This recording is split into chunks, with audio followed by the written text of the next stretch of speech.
Alright, what is going on, everybody? We are back for some live fly tying. I hope everyone's doing well. Let's get this in focus. What's going on? I hope everyone's doing well. Appreciate everyone tuning in. Sorry I was getting some stuff set up here. But I hope everyone's doing well. I'm wearing my Tenacious D Post-Apocalypto sweatshirt. So it is Friday night and the last Friday of the month. So, as everybody knows on Twitch, it's our Friday Fly giveaway. So, unfortunately for anybody on YouTube, I apologize. There's no way for me to run our marble race, which is how we run our giveaways. So, last Friday of the month, we do a follower and a sub giveaway on Twitch, and we give away some flies. So I am, for anybody on YouTube, I am looking in the future to, here in the near future, probably in the next video or so, which we just put out the jiggy one today. So the next one after that, I am going to try and set up a way to do like a giveaway or something like that. So I need to figure out how to essentially efficiently do that on YouTube. So just bear with me for that, but we do have, for everyone on Twitch, we have our marble race set up. So as always, you can !play and hop on in there and get your marble in there. We're going to be doing the sub one first and then the follower one later.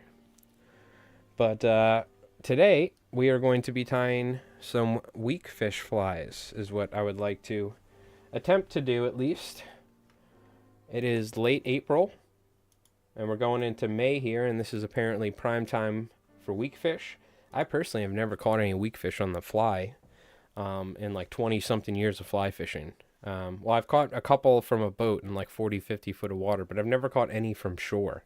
So I'd really like to catch some Weakfish on the fly, let alone something nice, over 5 or 6 pounds. So I think we're going to be tying a lot of smaller stuff, some weighted flies, perhaps like smaller jiggies. We just put out our new jiggy video on YouTube, by the way. Make sure you go watch that and give it a like. But we're also going to be tying some shrimp flies. And we've recently been fishing a dropper setup where we have a jiggy set up and then about like a foot and a half above that with a surgeon's knot, a triple surgeon's knot or whatever. On the tag end, we've been tying and fishing a shrimp, and we've been fishing a shrimp gurgler. So the gurgler actually floats above the jiggy, and the jiggy's going up and down, and the shrimp gurgler is going along with it. And we had 2 hits today. One of them I actually hooked up on, but the fish ended up spitting it. So I think we're getting on the right track. I'm hoping soon to get into some Weakfish. Probably need to do some fishing at night. But let me load this here. Is our stream working fine? I think it is.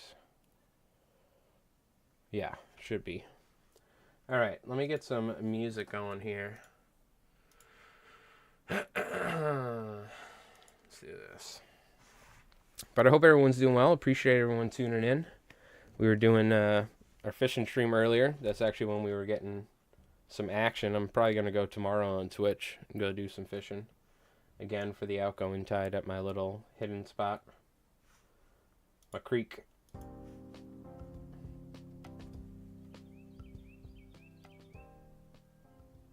You hear the birds out there. All right, let's get set up. I do have the swim tank set up, by the way, from the other day. So on the breaks, we'll probably throw a fly in the swim tank and let her rip and do that. So it's been a while. Swim tank is back. That's what I should have put in the title for Twitch. Swim tank is back.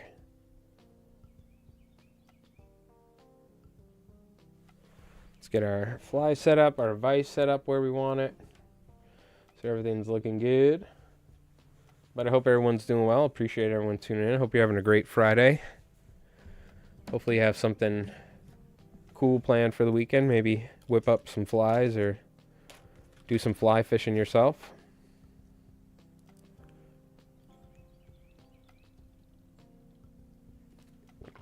All right.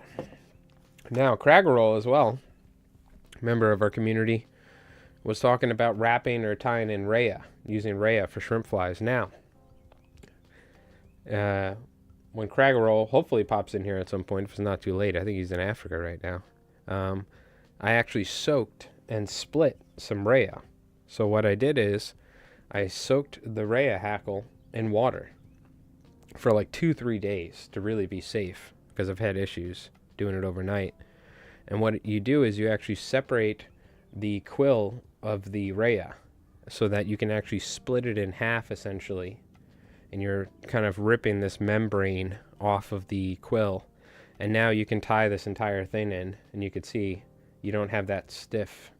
We essentially just kind of we separated it by soaking it in water. Here, but you got to work in a little bit. All right, there you go. Yeah, getting the marble race. But you can see, Craggerroll, these split raya hackles that are ready to be wrapped. And there's like very little resistance because the quill is so, the quill's gone essentially. We just have like this stiff membrane that the feathers are attached to. So we'll probably play around with that later. But I do want to tie smaller flies. By the way, the helicopters have been going crazy. Military helicopters flying all over the place. So we have the dubbing loop tool as well. I want to try and figure out how to use this. I think I have an idea, but I would like to try and figure this out. I should probably watch some videos or something. It would be pretty funny of me just trying to figure out how to use it. That'd be great. All right. I do want to tie some shrimps and some smaller stuff as well. I also have these little jig hooks. So let me see if we have any smaller cones that I can use specifically for a smaller version of a jiggy. Oh, I do have some lighter cones here. This actually might be good. I feel like this was cones for the DC Dodger, wasn't it? I feel like it was. We got to order more of those DC Dodger kits. We really need to do that. I don't think there's any weighted eyes in there. I think I separated them. Now, does it pay to like put some rubber legs on a little jiggy or something? You can teach me? All right, Jin. Maybe do you guys just want to explain it and I'll attempt to do it without me watching a video? It could be fun. It honestly could be fun. Because I'm thinking for some cinderworm flies, I would like to get a little bit quicker with tying these, what do you call it? Tying the, the Game Changer style cinderworm patterns. Just taking a look real quick. I think I have some cone. Yeah, I do have smaller cone heads. And I also have these beads. You can kind of get kind of funky. And I have these tiny jig hooks. I feel like they're good for a little Weakfish jiggy. So why don't you just... Can you explain it simply? Or is there maybe a... I should probably watch a video on it. But I think it'd be fun to... You just give me a rough explanation of what I do with this tool. For a dubbing loop. Like, let me just... I'm assuming I need a hook, right, in the vise? Let me just try it before you guys even... Because I've seen people do it, but I've seen them, like, lay it down on the table. I don't necessarily understand. And I make dubbing brushes. I have a dubbing brush table that my buddy made me.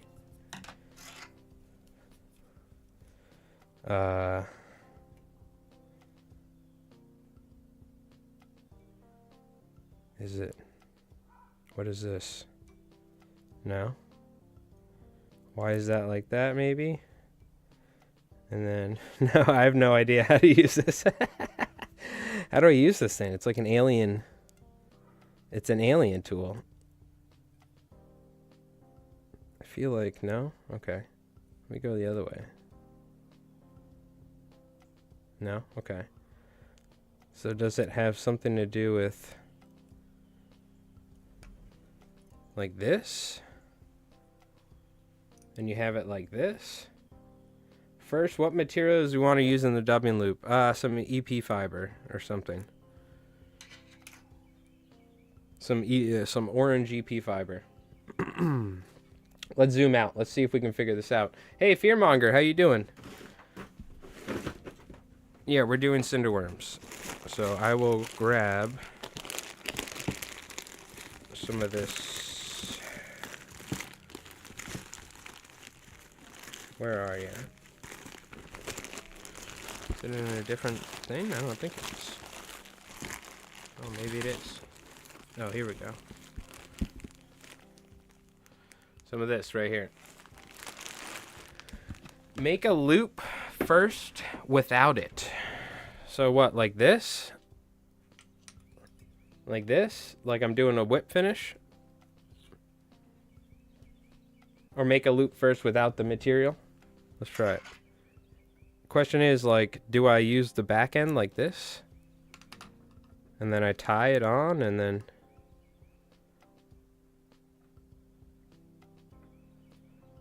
Next, make a loop with your thread. Okay. This is probably going to be extremely tough, Jin, but I think we could figure it out. If I have 20-something years of fly tying experience under my belt. So make a loop with your thread. Like this.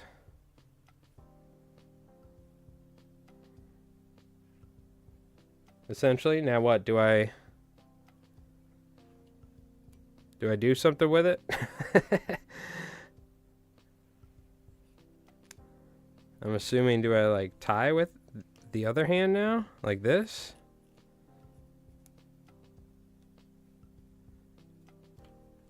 And now I can put the material in there and then I just spin it. Make the loop as big as you need to wrap to the eye. All right, well, this is just a demonstration. Let's just get a demonstration. I have this loop. Did I do this correct? By wrapping it in front of it like this?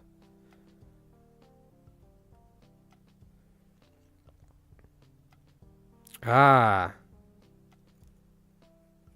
Use the two little hooks to capture it.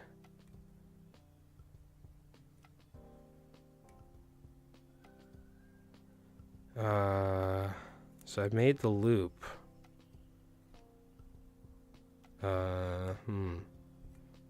Maybe I should have watched a video. Let's see. We'll go in here. Like this.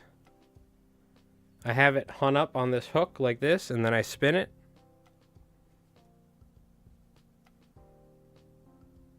Close it off at the top by wrapping it back. Okay. So now what? Now I put the material...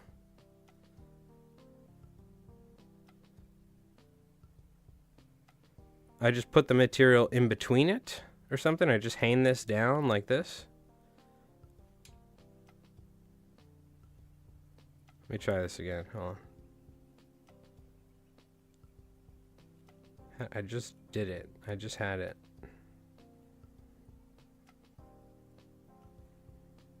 So I have it like this. Oh. It keeps popping off quite easy. Am I doing this wrong? Am I supposed to go in from the inside like that, maybe? Or something? It doesn't feel right. Oh, it's because it's spun there. So like this. I have it set up. Layer the material in the opening and spin the dubbing loop tool. Okay. Gotcha.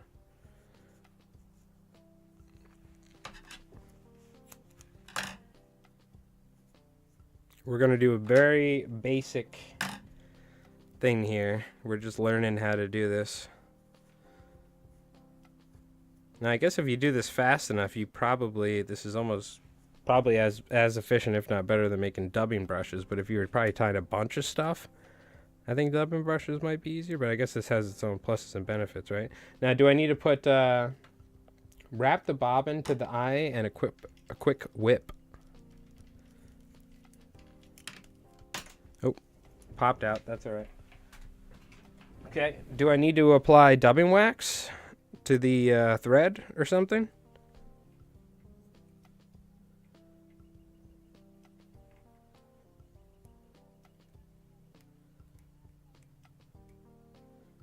Come on. So that goes on there. That goes like that. I guess you just get it level like that.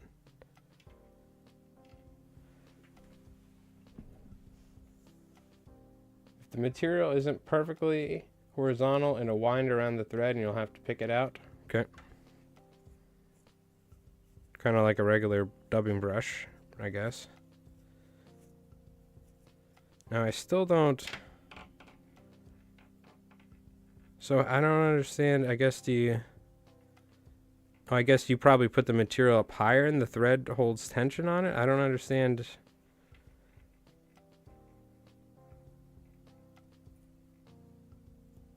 How I'm supposed to be able to put this in there like this.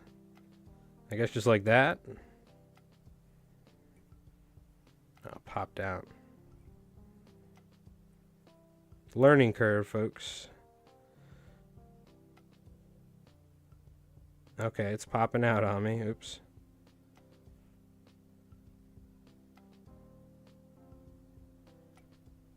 Why is it doing that? Am I doing this wrong? Or is it maybe the dubbing tool?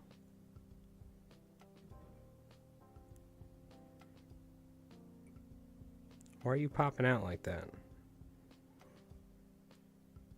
Or am I supposed to be using the other side now? Spin it? Yeah, but it keeps popping off. Am I doing this wrong or something with this?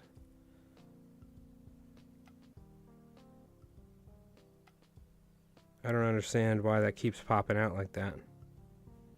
Am I holding it wrong? Let's figure this out.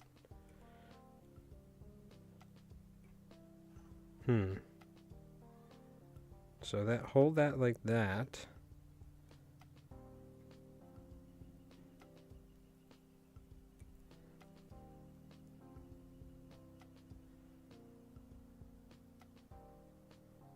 Oh, because it's not sitting. So what do I got to wrap it around the other way then? Like this?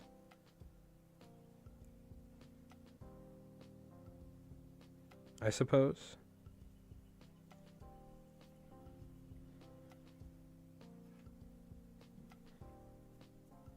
Now we just spin it like a dubbing brush.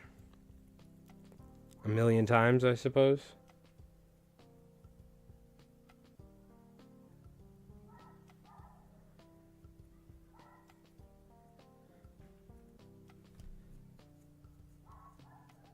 Keep the tension a little bit stronger. You probably gotta... Gotcha.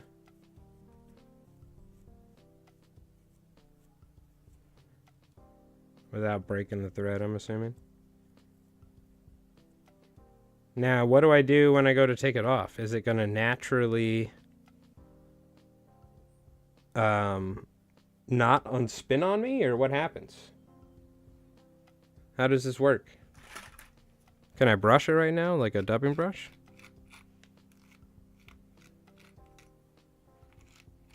Oh, the mosquitoes are bad? I bet. Especially over there in that continent.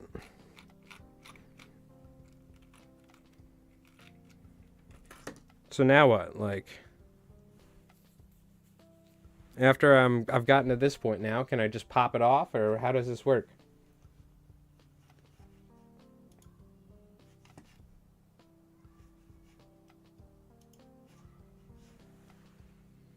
Wrap it with it attached. So now we just kind of do the traditional...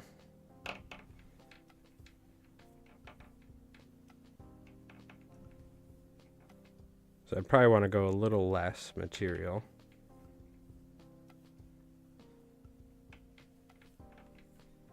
Gotcha. And then you just tie it off, I'm assuming.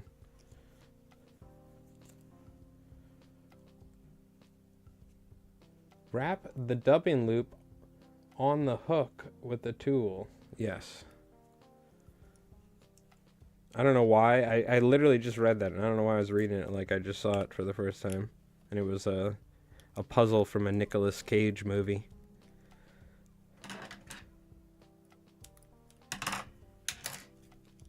Okay. So there we go. Dubbing loop. Easy. Okay. So, I guess theoretically, we'll try this out. I'm gonna take this off for now because I don't need it. That was just a test. Okay, interesting. I wonder how durable it is. And then it falls apart. Okay, so we'll probably put some glue and adhesives when we wrap it. We can always use dubbing wax as well. I have some. Interesting. Okay. Very cool, very cool. Tie a jiggy real quick. I want to try and tie a jiggy with Gotcha Craggle. Thank you for the help. And thank you, Jen. Appreciate it. You too. I'm going to try a jiggy with a... Ugh. Stab my finger. With a jig hook. Because I'm curious. Can we just like jam this bead inside the cone? This orange bead? That might be kind of cool.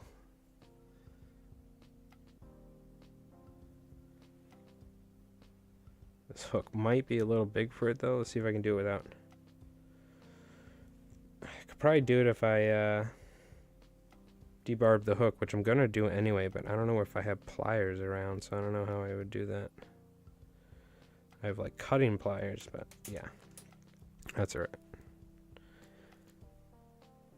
Yeah, I'm curious how this is gonna work. If it's going to really change how it sits when you're fishing with a jig hook, with a jiggy. We're gonna put some lead in there though.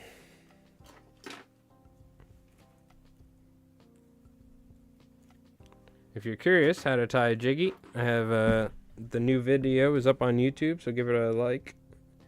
Or give it a watch and give it a like. I would appreciate it.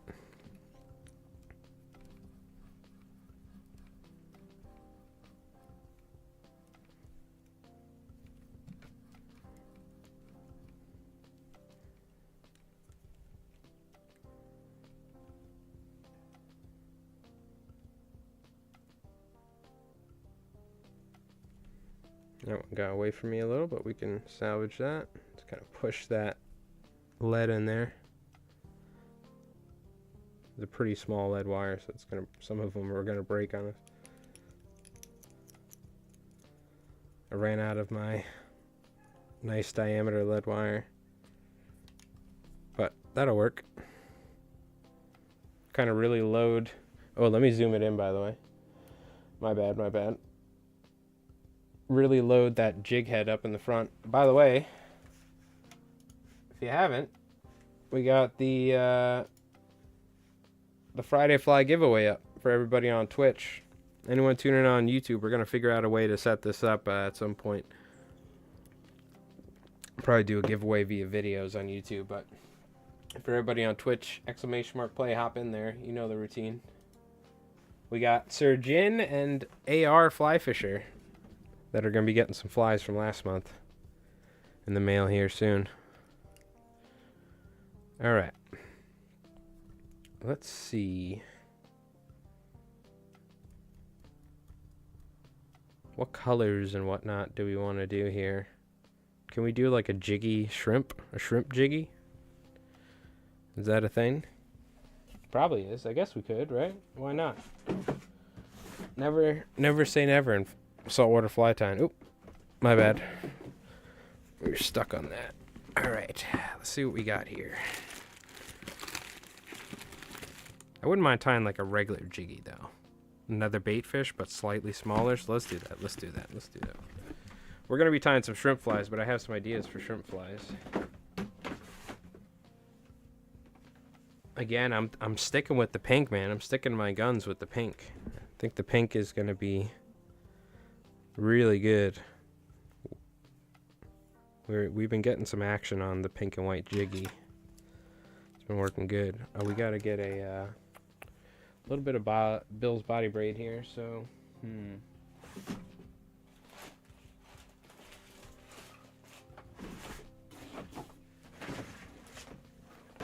don't I have some silver? I do.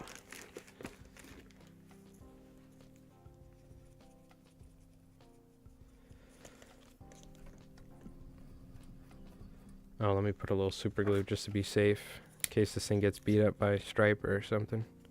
I mean, Weakfish do have pretty sharp teeth from what I've seen.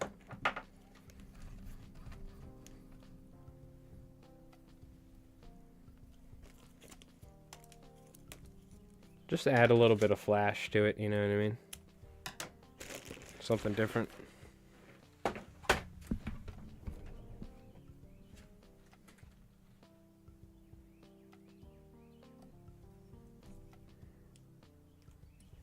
Just take a little bit of bucktail here. I don't want this to be pretty big.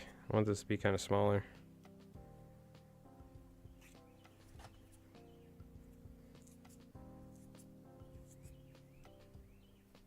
Yeah, something like this.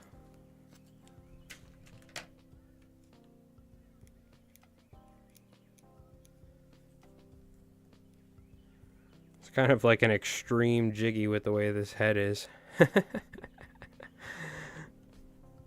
It's pretty interesting to say the least with that.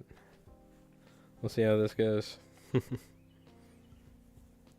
Interesting with the way the cone lines up with the jig head. I guess you could probably do a bead one if we had a bead head, a heavy enough bead head, like the orange one. Some lead wire or something, I guess. I just like that added lead wire to the jiggies. It helps them sink even faster, you know, which I love. So if I'm fishing a weighted fly, I want it to have some up and down motion. Got my first striper in Rhode Island on Sunday. Oh, very nice. Congratulations, Jen. Hell yeah. It's funny, the fish showed up in Rhode Island before they showed up, or at least places in Rhode Island before they showed up out by me, which is kind of nuts.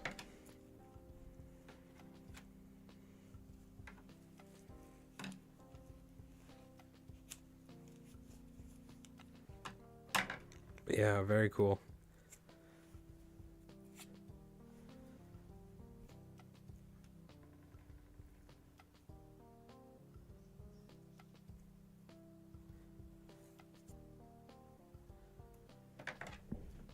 What'd you, where were you fishing, Jen? What'd you get it on?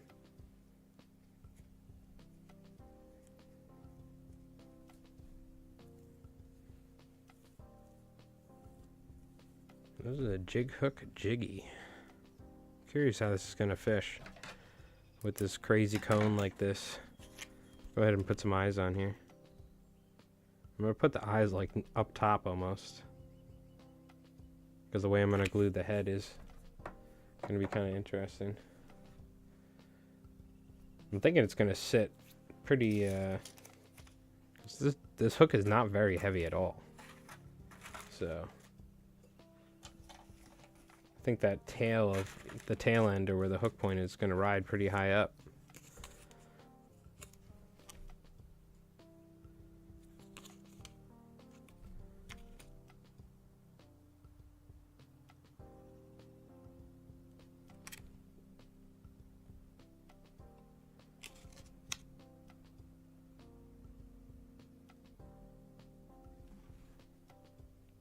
There we go.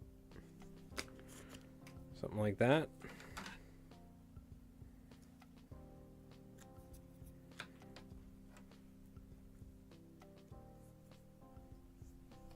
Oh, that little eye got tossed around. We'll fix that up.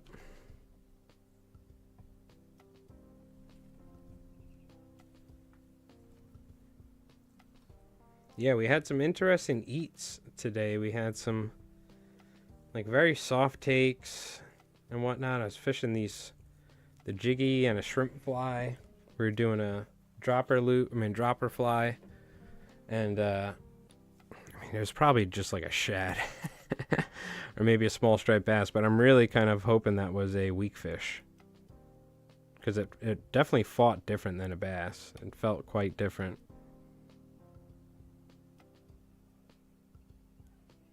Very subtle takes and subtle in general, but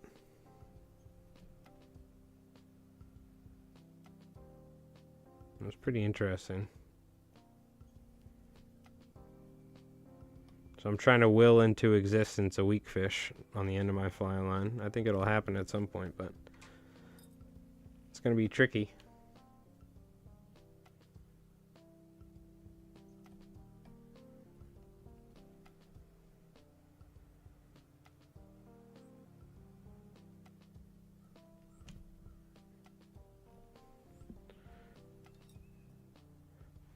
This is kind of a funky it's kind of funky fly the way this head ended up. A yellow Betsy, okay, gotcha. The only fly that the 4 of us landed fish with. 3 with Rink visiting from Ireland, and 1 for Stuart, 1 for Mark, and the last one for me. Very nice. Very cool. Well, the man from Ireland was doing pretty good. It's those Irish fly fishers. They know what they're doing.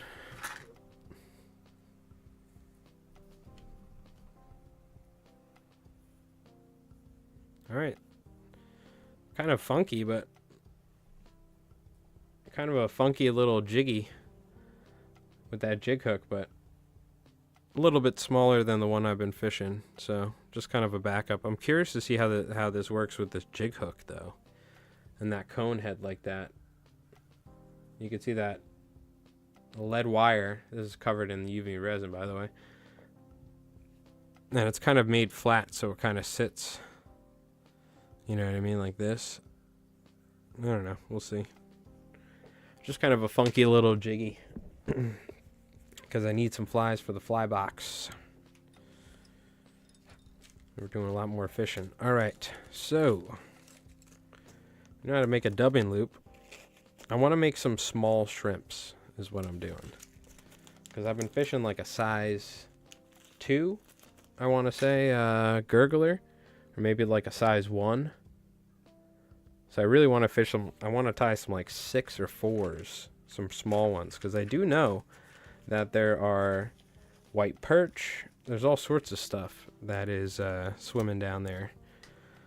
These are very did not feel like striped bass. I mean, it could have been micro bass, but we usually don't get those till a little bit later. We don't get a lot of resident fish where I am in this little creek and whatnot, but. So I have some size 4 shrimp hooks. These are the Mustad shrimp hooks right here. C47 SDs. I don't even know if they still make these, but we met him while fishing and took him to some of our spots. He lives on a salmon river near Dublin and is the treasurer of his local salmon club. Oh, very cool. Well, that was nice. That was a cool experience, I'm sure. I'm sure he appreciates it as well.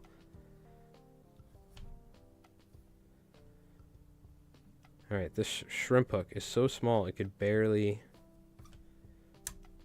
fit. I don't think it's almost too small for this Regal vise, but I have the other jaws we'll just use. This hook's a little small for this big vise. You can see the true beauty of the purple, because I rarely ever use this one.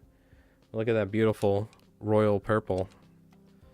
Mine is so worn out from so many years of using it and resting my hand on there. Tying commercially, it's just so shot. That's what the purple used to look like before. 6-7 years of fly tying. Commercial fly tying, that is. Okay. These are the standard jaws you get.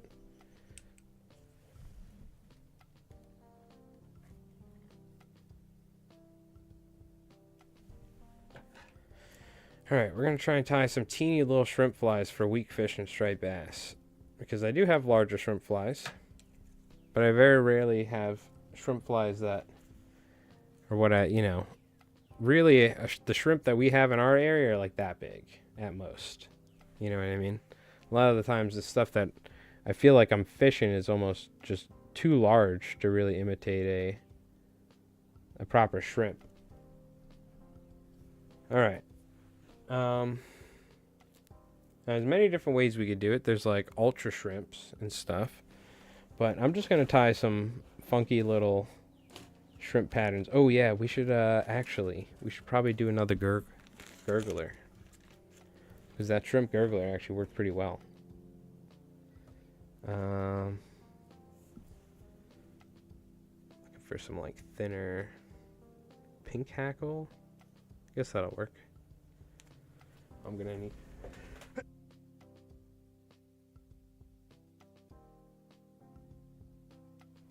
Oh, bless me. Whew. Excuse me. Scoozy. I just need some. Oh, plus it was the guy's 59th birthday. Very cool. Nice. Okay.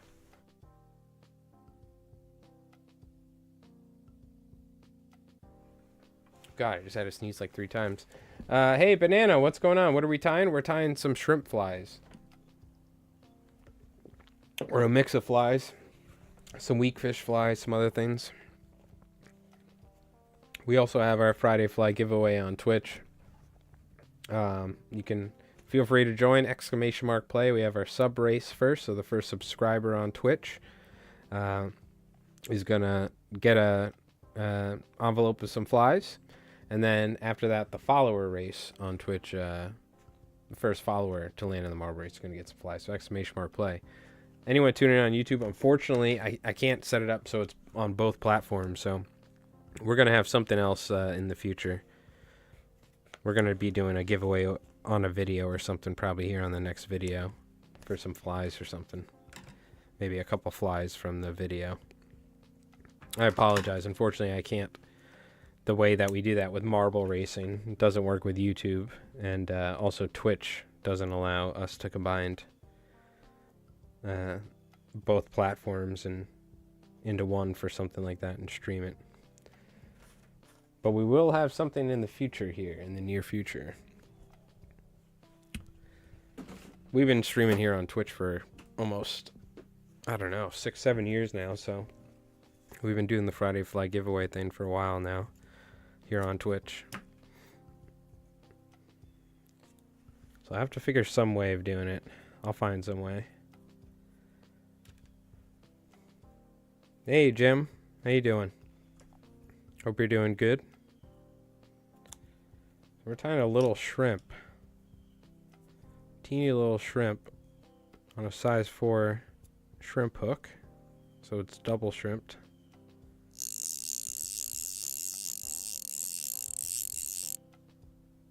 Hey, Banana. How you doing? Thank you for the gift sub. I was like looking and I was like, where is my notifications again? Because I have my other chat for both chats. Thank you for the gift sub to Reasons to Fly. Appreciate that. Get some LI Flies hearts in the chat. Oh, let me turn this down so this isn't too loud. Also, Rev, what's going on YouTube? How you doing, dude? How you doing, Rev? Banana, thank you for the gift sub to Reasons to Fly. I appreciate that, my friend. Thank you so much. I know you were in here. I don't know why I said, how you doing? But thank you so much. Appreciate that. Get some LI Flies hearts in the chat. Try my banana. Giving a gift sub out. Oh, no. Every time you guys type count, it actually adds fish. So we only have 4 fish. We have to remove 2 of those. Because the subs, I have it so the subs can do it. Because I only have like 2 mods. And Jins can only watch so much, you know? That's alright. I'll have to fix it.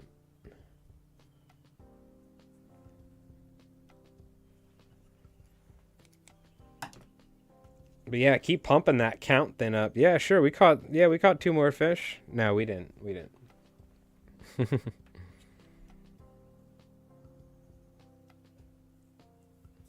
So are you ready, Rev, for Sunday? I've been reading my 50 Fathoms book.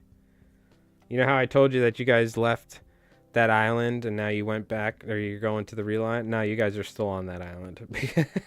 Because they had a starter thing. It was perfect. So like, oh, well, you guys did, but maybe before you did, we'll go back in time to the time that you were on that island, and then that's when you meet Nick and Ashley's characters. I don't know. Don't worry about it.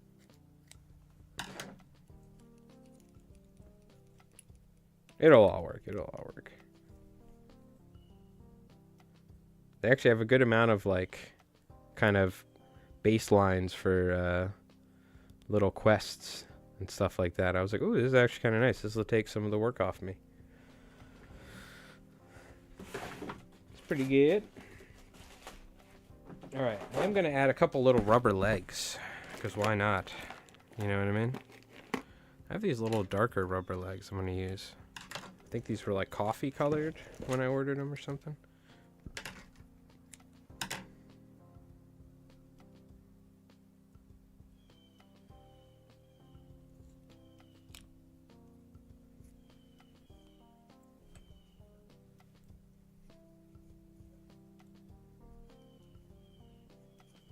Okay. We got some little rubber legs dangling off there. Not too shabby. Now again, this is like essentially a smaller shrimp fly, so we don't really, I mean, this is about as large as I want to go. In fact, I almost kind of want to make it a little shorter, but that's all right. If I need to on the water, I can always kind of mess around with it, make it a little slightly shorter. Gotta paint my mini, yep. True that. I gotta paint Coop Jenkins and Lord Rumpington. so dumb. I love it. I love it. All right, we need a little bit of flash. Was there like a little bit of pearl flash food that was up there? There is. Yo, Master of Battle, what's up? How you doing? Some pink bucktail? Yep, I put a little pink bucktail on there just before. There's pink bucktail. There's pink and black Rhea, or not Rhea, I'm sorry, ostrich that we have on there.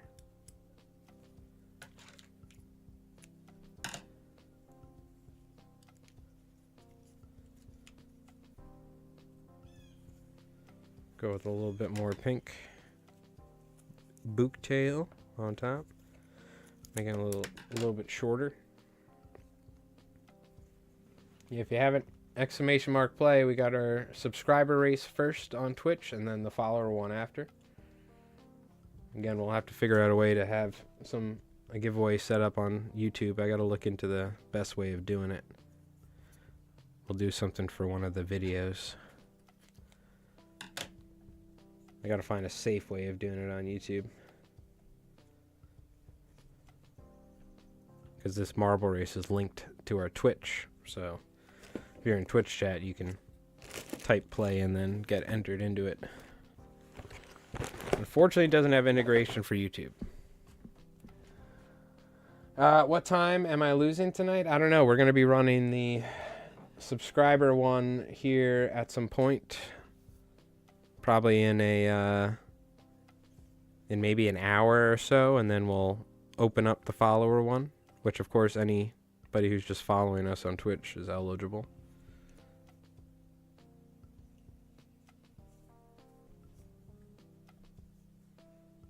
Again, I apologize to anybody on YouTube. I need to find a way of doing it. Plus, Twitch's terms of service doesn't allow me to, I believe, run a giveaway like this between both both platforms, because I kind of want that exclusivity for what do you call it, like chats and stuff. I don't know. If I'm not wrong, I could be wrong in that. I might be able to do this and have both, but I gotta find a way that I can integrate YouTube chat then. But I'll probably do something via videos. I'll find a way. We'll figure it out. So I apologize. Hopefully you enjoy the fly tying at least. I think that's pretty good like that. That's going to lay flat. We're doing a gurgler. Maybe we probably don't need a double stuffed gurgler. Probably just need one. That or I cut it really skinny, actually. So we'll actually, it'll still be pretty buoyant.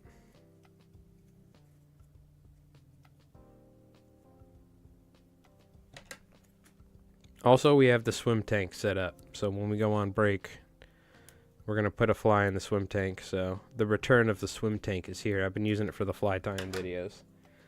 So I finally set it up for the live stream. Now the question is, what do I use for the belly? Maybe like a really small crystal estaz, I'm thinking.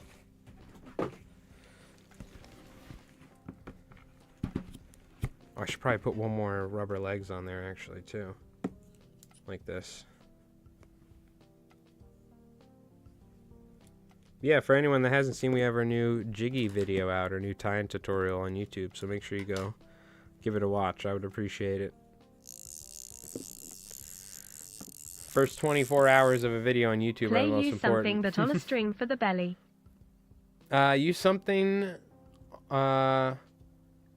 Use something that on a string for that belly. Yes, something on a string. Yeah, we're going to be using some estaz. Or are you talking about with the dubbing loop? We are going to be doing a dubbing loop here in a sec. But AR, thank you so much, dude. Appreciate it. You and Jin have some flies coming your way here. Going out to the post office on Monday, alright? Probably with this month's Friday Fly giveaways. So thank you, my dude. Get some LI Flies hearts in the chat for our good friend AR Flyfisher, longtime supporter here on the channel on Twitch. I think I have my estaz. I forgot I was organizing it. I'm looking for some really skinny pink. Ah, this'll work. I thought I had some like micro. Sorry if I smacked the mic there. I thought I had some like micro. Well, I guess this is like a normal. This is like the standard estaz, I suppose. Can't wait, hell yeah. Do you find super skinny tops keel better? I've had some issues with my gurglers flipping on their side. You know, it depends. I think it depends on, especially on the weight of the hook as well, you know what I mean? We've been fishing larger gurglers recently, and they seem to fish all right. And I use pretty wide heads, but I double stuff them. I don't know. For these smaller ones, I always tie them pretty small, the foam, you know what I mean? And we were fishing one just earlier today, and what do you call it? It was tracking great in the water from what I could tell, so. Now, are you talking about on the surface, or are you talking about subsurface? Hey, Leans. How you doing? I hope you're doing well.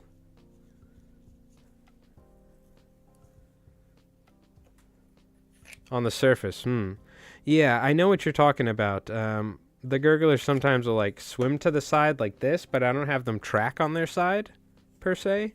So I'm probably just using maybe a heavy enough hook to help keel that.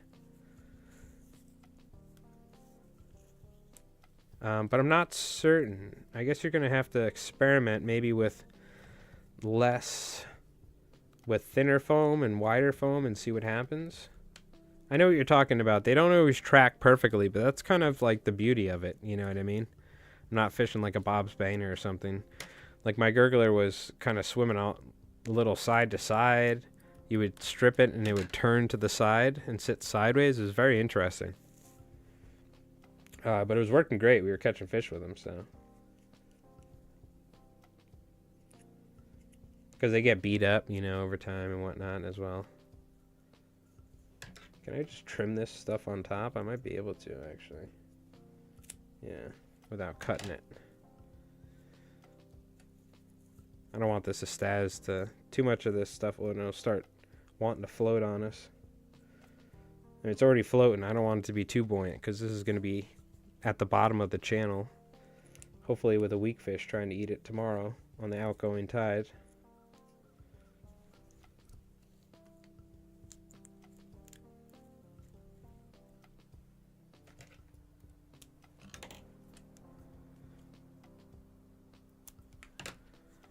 Essentially just like that.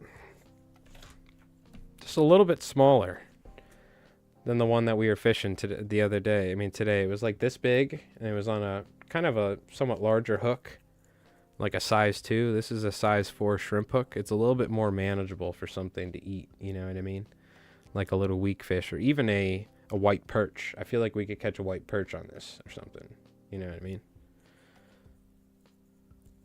Like a big enough bluegill could eat this, no problem. All right. Nice little shrimp fly. I like that. It actually came out pretty good. And it's got a couple little rubber legs on the sides. Got a ton of ostrich herl to give it a buggy, kind of just a buggy look.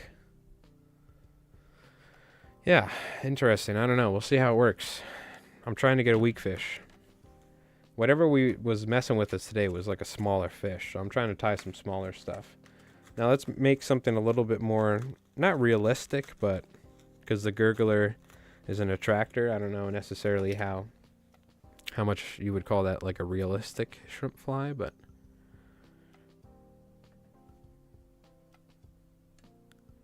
I'll tie something here that maybe is something different. I like erratic swimmers, but my topwaters need to behave exactly how I want them. Yeah, true. I mean, that is true. Yep.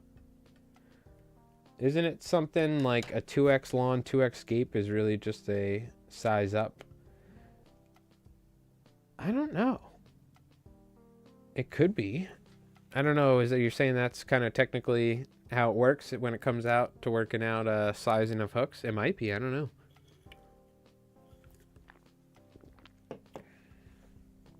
Yeah, you could have tried and add a keel for sure on a gurgler, perhaps, or maybe in the back like this. All right. Let's try and tie another shrimp. Should we do like a tan one? We should probably do like a tan one, huh? Maybe we'll go quote unquote a little bit more like an ultra shrimp sort of setup, if you will. You know what I mean? I guess we could do a dubbing brush with some like Seno's laser dub. This would be probably perfect. Do some sort of a dubbing brush for this one. So let's see. We need tail material. Then we're gonna put eyes. We got crystal flash. Do I still want to do like a gurgler? I kind of want to do an unweighted one. You know what I mean? Not weighted, but just kind of unweighted. Maybe I use some of this wool. This might be interesting. I could tie it with like just classic. The classics. Go ultra shrimp with some, what do you call it? Maybe we'll do that. With some Supreme hair.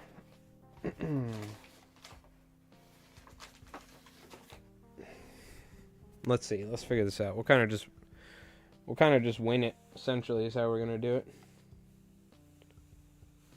The question is, do I have any eyes that are made? I think I do. Yeah, I do. I do have some shrimp eyes that I just threw in this bag at some point that I made. With the beads, and then gluing them on mono to essentially make an eyeball of a shrimp. It's pretty simple. Adds a lot of cool points to the fly. I don't really know if the weakfish care about this. You like shrimp dragons? Oh yeah, the shrimp dragon. That should actually be the name of one of somebody's shrimp pattern, Rev. The shrimp dragon. Oh man. Pets only, there you go. Yeah. The shrimp dragon. That actually alright, there you go. Now I gotta come up with the stat blocks. Yeah. Alright. So I think we go rubber legs. Or I guess we do some Supreme hair first. Pretty simple fly, this. Again, I'm trying to make this small. This is a size 6 hook, so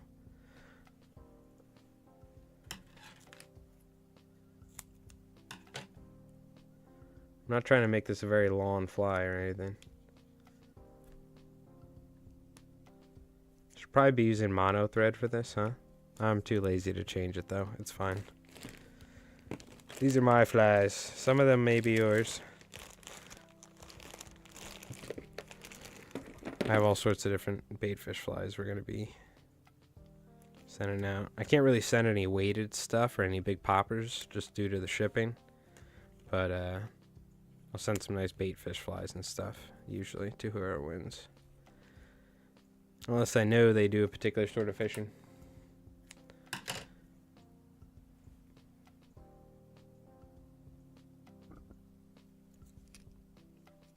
Have those two legs kind of be longer than the other ones. That's what we're doing.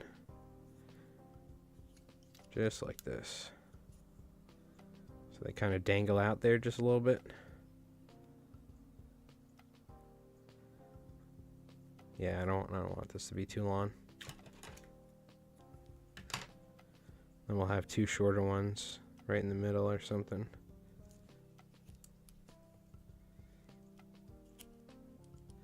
I know what to do. We can actually maximize our rubber leg potential here. By tying it right in the middle, we can fold it back and reuse them. So we're not wasting any. Just for that kind of shrimpy, buggy look, if you will, you know. I'm going to be doing a dubbing loop. I think for the belly section where you normally would be wrapping feathers, I think we're going to be doing a dubbing loop of Senno's laser dub. Because, I mean, like, why not, right? Seems kind of interesting.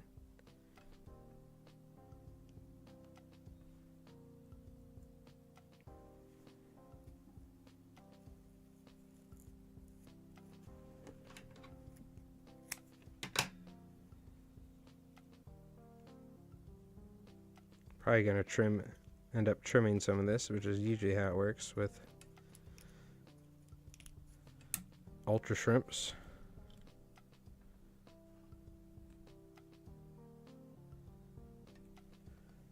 There's a guide on this. There we go. Okay. Let's go ahead and tie the oh, actually crystal flash at this point.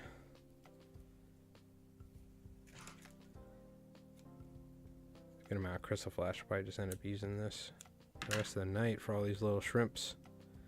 These little scrimps.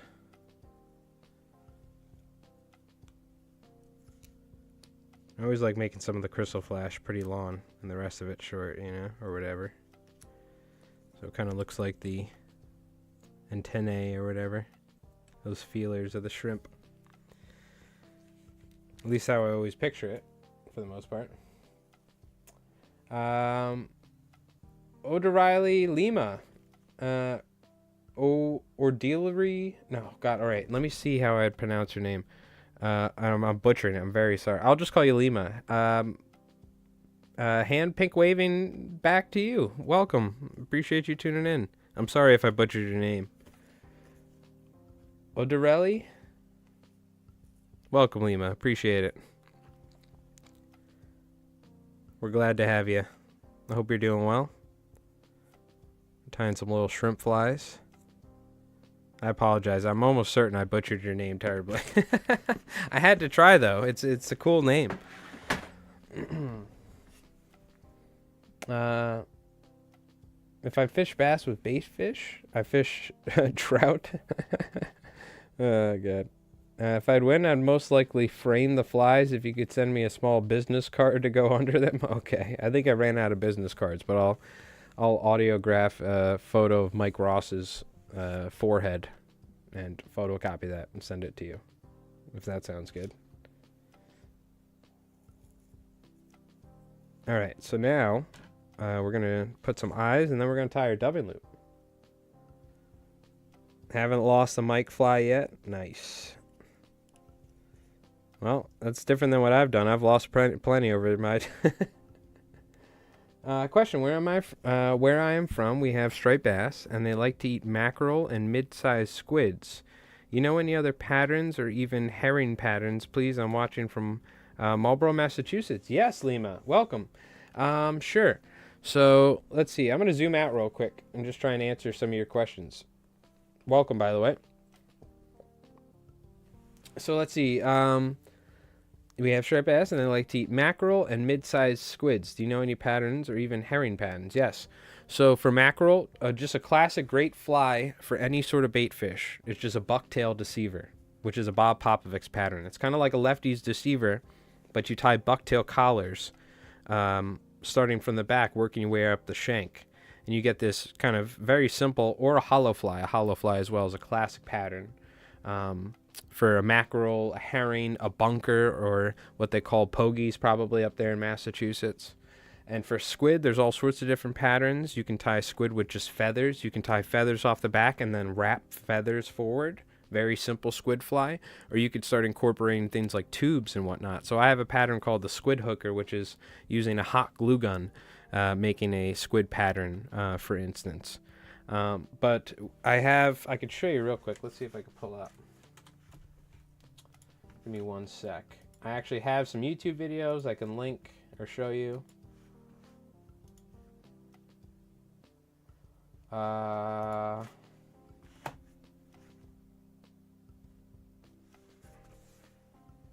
So you can see we're actually live there as well, but so videos.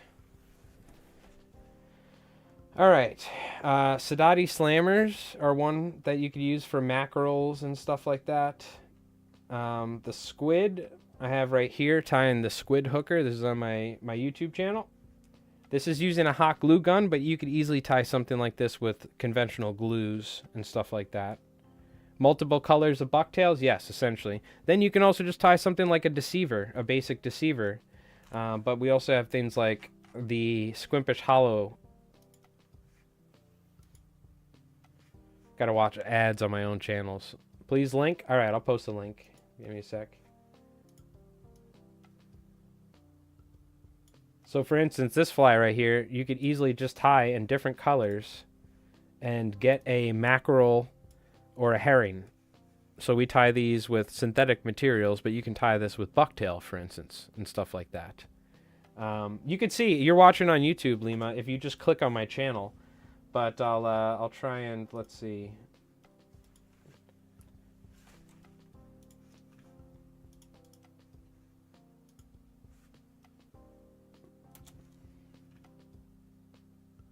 I believe that should work. That's to the Squimpish fly right there. It's a synthetic hollow fly. You should be able to tie that with all sorts of different materials, as well as just bucktail, because it's just a classic fly. Essentially just a hollow fly. So that should cover you in most aspects. You can also tie a squid with something like that. You know what I mean? All right. But there's multiple patterns. If you're looking for other patterns as well, like we have a Discord link in the description. You can hop in the Discord. There's all sorts of flies and stuff. I recommend probably checking out Bob Popovic's books, Lima. Bob Popovic's is like one of the all-time great fly tyers when it comes to saltwater fly tying, and he's got every fly you asked about, he has some sort of fly that covers that in his book. So look up Bob Popovic's as well. He's just a classic, but yeah, no problem, Lima. That's what we're here for. My better half snuck in with the dinner. All right, you're gonna be lurking. All right, sounds good. Well, you're in there. Let me double check for our marble race. We got Cragger Old Gin, Banana, Master Battle, Jim as well. So, very nice. Again, for anyone on YouTube, I have to figure out a way to do giveaways on YouTube in a safe and kind of efficient manner, so bear with me. Last Friday of the month, every month on Twitch, we do a giveaway where you can get a chance to win some flies by entering a marble race here on the channel for followers and subs. But it doesn't work with YouTube, unfortunately. So I need to find a way. We're probably going to be doing giveaways on videos. So just bear with me. We'll figure that out probably for next month. Are we giving flies left and right? You get flies. You get flies. You get flies. Here, I'll spell it, Lima. Give me 1 sec.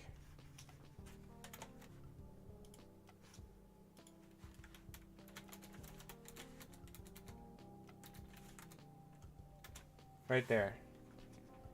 Here, I'll try and... Do I have... Where's his books? This is the book you want right here. It's called Fly Design by Bob Popovics. This will cover any sort of striped bass fishing you're doing. Also, any sort of fly tying you're doing in general where you're using bucktail and feathers and things like that. This is the book you want. I'm telling you, this book will cover you. It's, I think, just $50, which is expensive, but for fly fishing books is not that expensive for all the books I bought over the years. But for instance, I'll just show you real quick. Give me a sec if you tune in. Here's a squid fly right here. If you're out in Massachusetts and you're fishing the rips of Massachusetts, here's a great squid fly. It's essentially a popper with feathers tied on monofilament that is tied to the hook, and then you just tie hollow ties or bucktail deceiver ties. And you were asking about mackerels and stuff like that. Again, you have hollow flies and stuff, but the bucktail deceiver right here is my favorite fly. Essentially just tying bucktail up the hook shank as you go and tapering. Yeah, Fly Design and Pop Flies is the older book, which I had Pop Flies since I was a kid, probably in the 90s or whenever it came out. Late 90s or something. Yes, it's a fantastic book. He's one of the all-time greats. The first book, Pop Flies, was very, very good. But this has a lot more information, so if you can only get one at the moment or something, I would highly get this one. It's fantastic.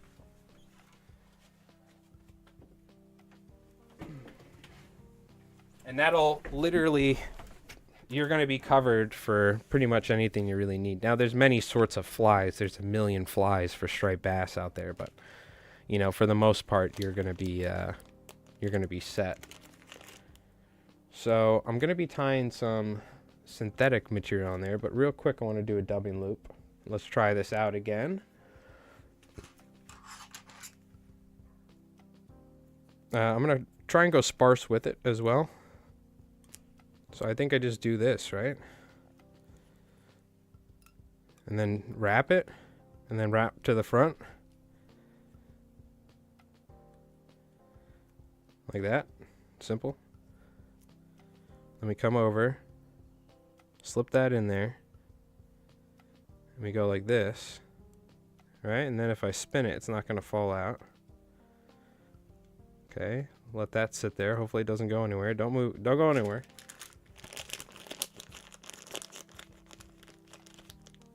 Okay.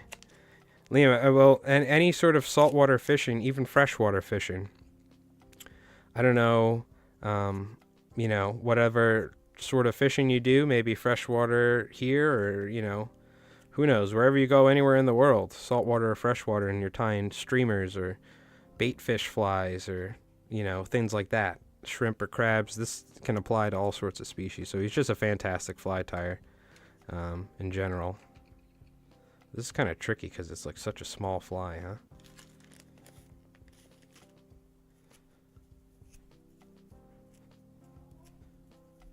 Yeah, if it wasn't for Bob Popovics, who knows if I would have ever dedicated my adult life to fly tying, but essentially, as a commercial fly tyer and streaming and making videos. But we're here now.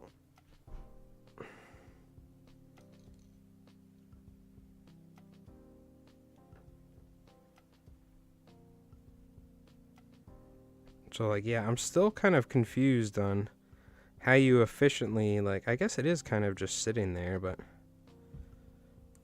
Oh. This is a little... I feel like, is there a more efficient way to set this up or something? Like, how do I keep that from... It's my first time using a dubbing loop tool here. All my years of fly tying.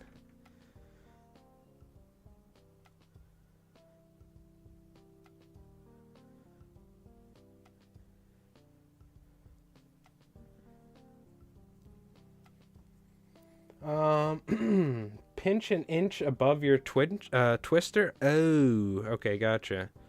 Just pinch with my hands, or like...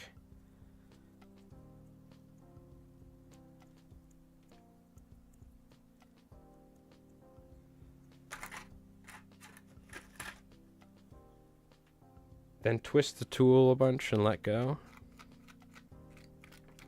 Okay.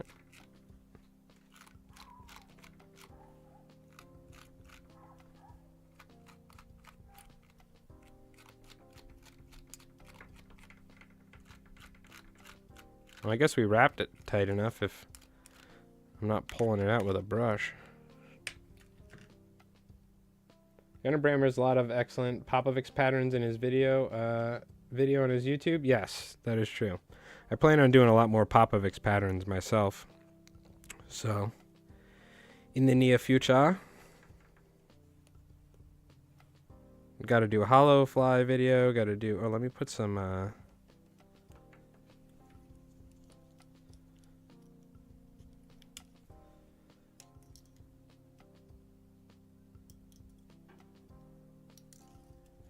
Damn it, just stay where you are. It's going to look buggy. I like the dog brushes for the fly box. Yeah, exactly. Someone said this was a cat brush. I think this is a short-haired, bristled dog brush. Because cat brushes are different. They're smaller. They're flat, and you like pick the ticks out, right? Or something? Or maybe I'm wrong. I have no idea. Maybe it is. I thought it was a dog brush, too.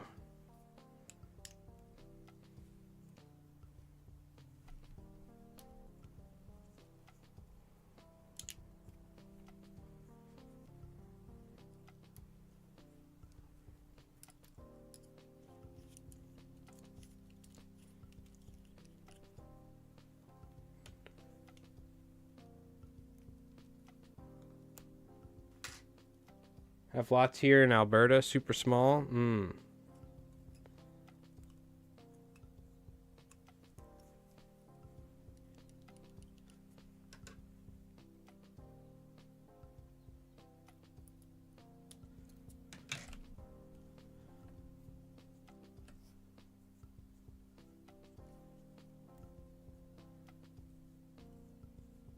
All right.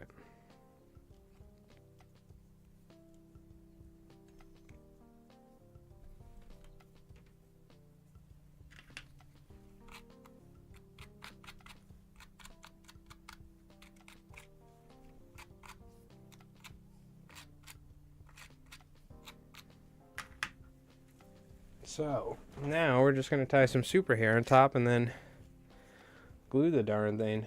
I'm not going to do the lip sticking off the back, though. Would you be willing to maybe tie one mackerel pattern like you said? So I could see it getting done from a pro? Yeah, we could do a simple sort of mackerel sort of fly. I need some more larger bait fish flies, so we'll do one. If you just bear with me, Lima, we'll tie one here in a little bit. I'm gonna finish this fly. We're gonna take a break, and then we'll tie one. How about that, for you to see?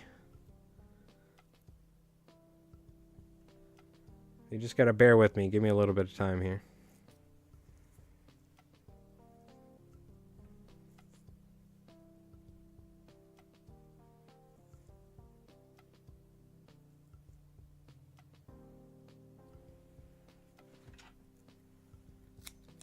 All right. Go ahead and tie this in. I'm not going to have the tail sticking out. I'm not too worried about it.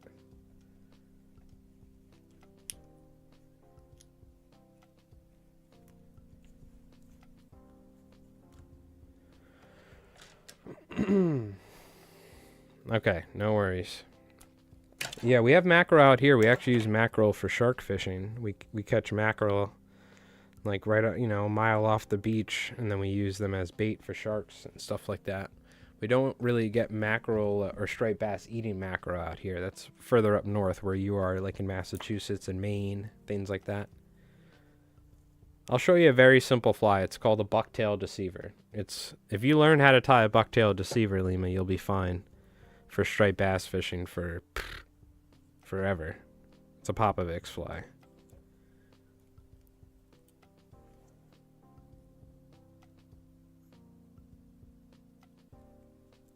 Do I have my light ready? I do. Okay.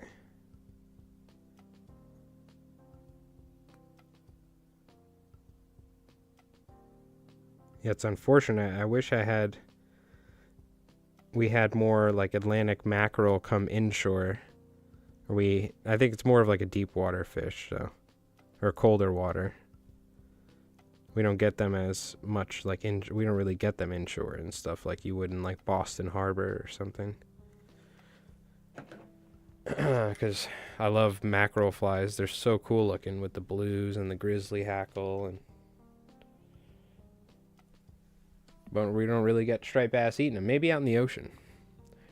Hockey game's on now, so lurking? Alright, sounds good. Enjoy the game. I just picture Mac from It's Always Sunny in Philadelphia with the duster on, coming out thinking he's all badass, and it turns out he just fell. It's my turn to wear the duster. Burn the duster. I'm not burning the duster.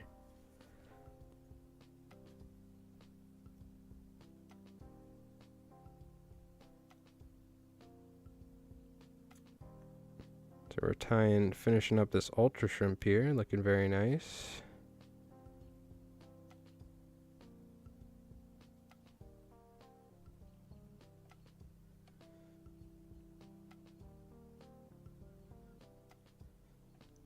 Kind of help creating that little shrimp carapace on the top as well with this resin. Oh yeah, well I've planned on, believe me, there was 1 year I was gonna go drive up to Cape Cod and sleep in my truck for like a week. But I live in Long Island, New York, so we have very fantastic fishing ourselves out here. And for instance, June and July, we do like offshore fishing for sharks. We have good striped bass fishing in June, big fish. Similar to, Mass, but you guys have a slightly different bass fishery in terms of, having squid runs and stuff. But yeah, I've never fished in Massachusetts. I really want to go at some point. It's always been like the holy grail for me is like Martha's Vineyard or Cape Cod. But, over the years, I realized I'm in a very good fishery myself out here on Long Island. We have some of the best striped bass fishing as well in the Northeast, so it's nothing to scoff at. But growing up, reading books and stuff, you learn about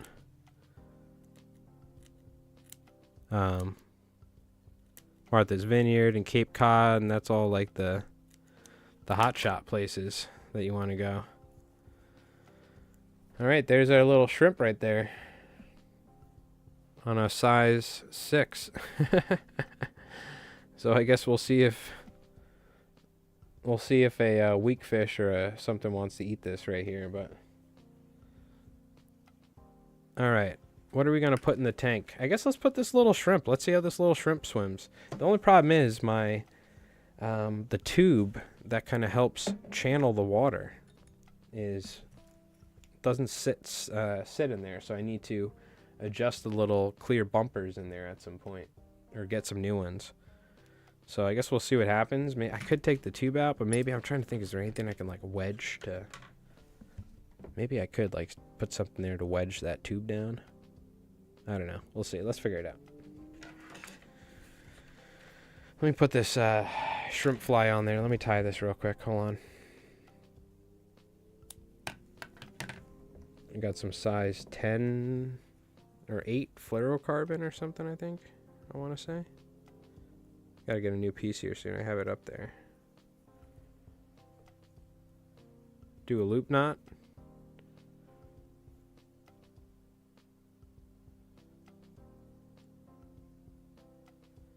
Okay. Just like completely came apart. By the way, I hope everyone's doing well. Hope you're having a great Friday. For anyone on Twitch, make sure to !play, hop in our marble race. We're doing a giveaway on Twitch last Friday of every month. We do it. We've been doing it for years now. I got to find a way of implementing this on YouTube. This doesn't work on YouTube, unfortunately. So I got to find a way, probably through one of our YouTube videos, to start doing some giveaways on YouTube as well. So I apologize. You can head over to Twitch, and if you have a Twitch account, all you got to be doing is following the channel. But I'll find something soon. So I'm sorry if you're feeling left out on this, but I'll figure something out. But this is, we've been doing this. This is the last Friday of the month. We've been doing this for years, giving away flies to the community. So just bear with me, though. So you can feel free to hop on in there. Like I said, I'll find a way. I'll find some way of doing it here on YouTube. That's a safe way for everybody. I gotta find a way of doing it, though. Probably some sort of a randomizer thing from chat where somebody leaves a comment and you just gotta like the video and leave a comment or something, you know. I dream of fishing the boulders in Montauk. They look great, in Long Island too. Yes, Montauk is in Lima. Montauk is in New York. Montauk is at the end of Long Island. Not too far from me, by the way. So I live near the east end of Long Island. I've fly fished at Montauk many times growing up as a kid. It's fantastic. New Jersey is like Narragansett Bay and places like that. You know what I mean? Yeah, Fishaholic. Fishaholic's fantastic. He's in Florida now, but he used to live out here. He's a cool dude. I've tied flies for him before. What do you call it? I did like some commercial fly tying. I think he was selling some at some point, so I tied him some albie flies. I fished with him a couple times. He's an awesome dude. Rich. Fishaholics fishing. Successful YouTuber. Fishing YouTuber. I can't do it. I can't. You spend so much time filming and setting up for fishing, so that's why I focus on fly tying, because it's a lot easier for me.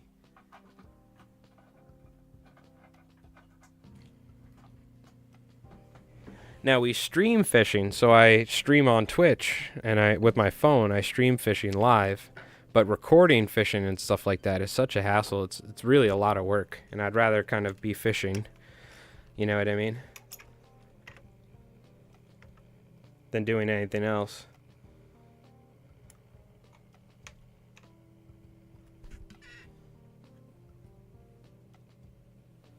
The swim tank is back, baby. You can see this tube, though, wants to lift. I guess it'll sit. Is it going to move on us? I think it's sitting.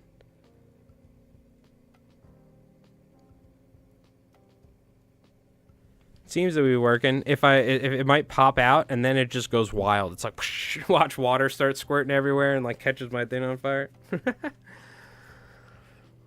Yeah. Yeah, Montauk's great. In fact, do we... I think we do, right? Don't we have the clip? I know I have my photo. Hold on, let me find a photo of it. The biggest bass I ever caught was off the coast of Montauk. Or right under the lighthouse on Montauk. I think it's on my phone. Hold on. And we caught it live on Twitch. The biggest bass I caught, it was like 36 inches or something. 35 inches. Yeah, right here. Check that out. That was caught right on my buddy's boat underneath the lighthouse during a fall run bass blitz on a surf candy or albie fly or albihor, I forgot.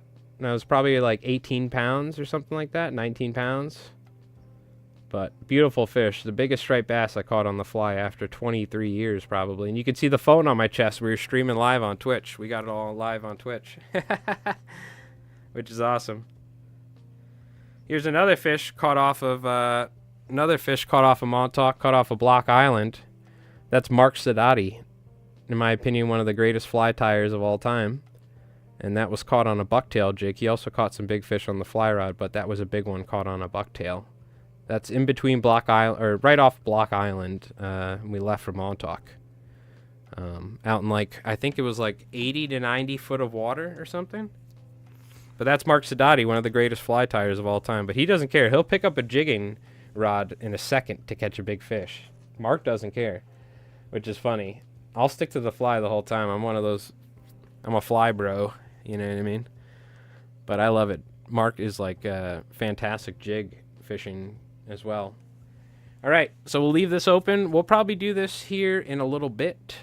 I think I forgot about the swim tank cam. I know. I'm bringing the swim tank back. It was out of commission for a while, and now it's back. So now we can show off some of the flies after quite a while of us not using it. So, all right. That being said, we are going to take a quick little break here. So I'm going to go grab another Guinness. I'll go use the restroom real quick. We'll tie another fly, and then oh yeah, we're going to be tying a mackerel fly for you, Lima, or for you to see. So just give us a moment, don't go nowhere, and we'll be doing our subscriber marble race for the giveaway here in a little bit for the folks on Twitch, and then we'll open up the follower one. So there is a link down below on YouTube if you want a chance. If you have a Twitch account, you could feel free to hop in. All you got to be doing is following my channel for the follower one that's coming up later. So you can feel free to do that, but no pressure. We are going to be doing some sort of giveaway on YouTube at some point. I need to figure out how to do it, so look for that in the future. I'll find a way for you guys, so don't worry. I'm not leaving you folks out. All right, I'll be back in a moment. We're just going to be bumping some tunes instead of playing the away video, because now we got the swim tank. So I'll be back in a minute, all right? Don't go nowhere.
All right, we're back.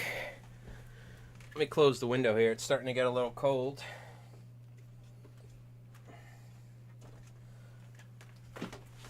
Oh, it's starting to get a little cold. All right.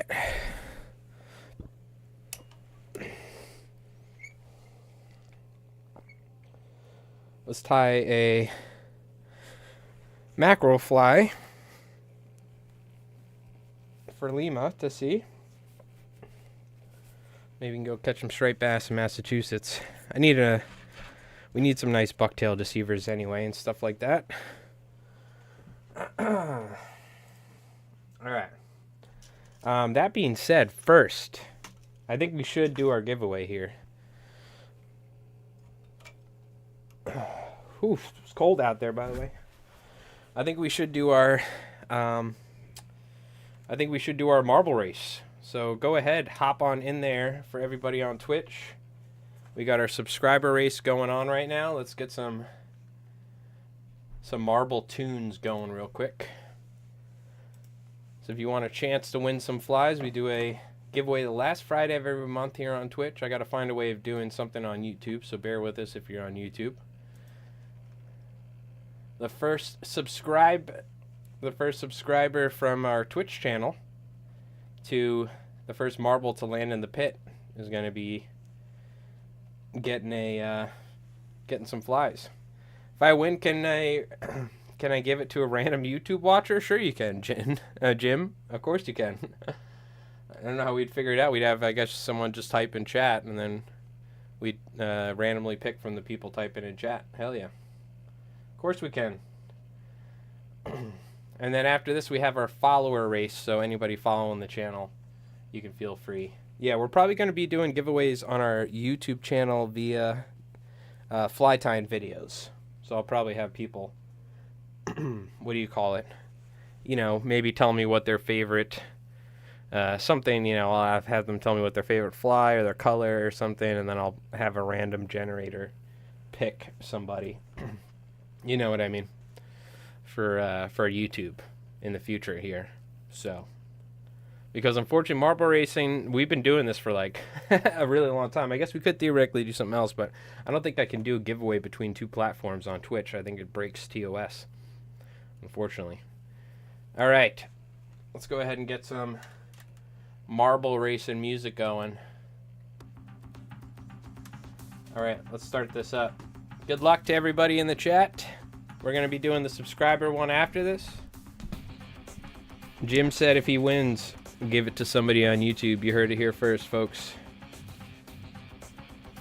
All right, I didn't time the break right, but that's okay. All right, first subscriber in the pit,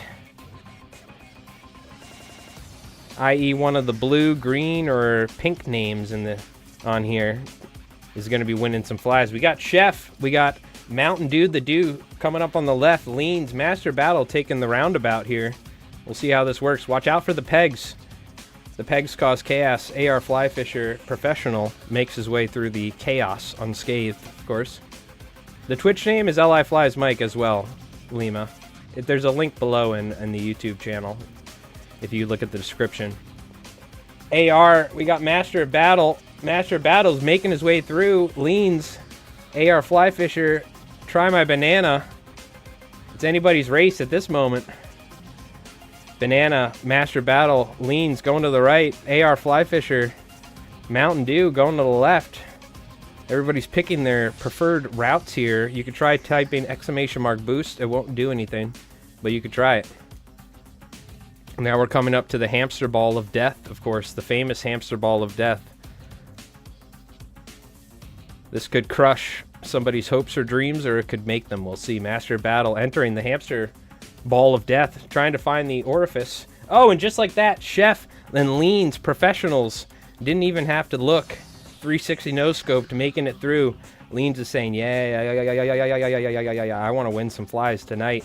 Now, paddle sections are one of the hardest obstacles. You think they're easy, but they start slapping you around the place. Just like that, Chef getting caught in the mix. Leans getting hung up. All it takes is somebody like Master Battle squeaking through there. No problem. Next thing you know, he's in the lead. Master Battle.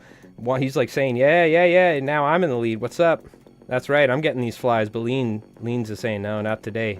Now we have pegs. The next obstacle is pegs. Alright? And the pegs will absolutely screw you.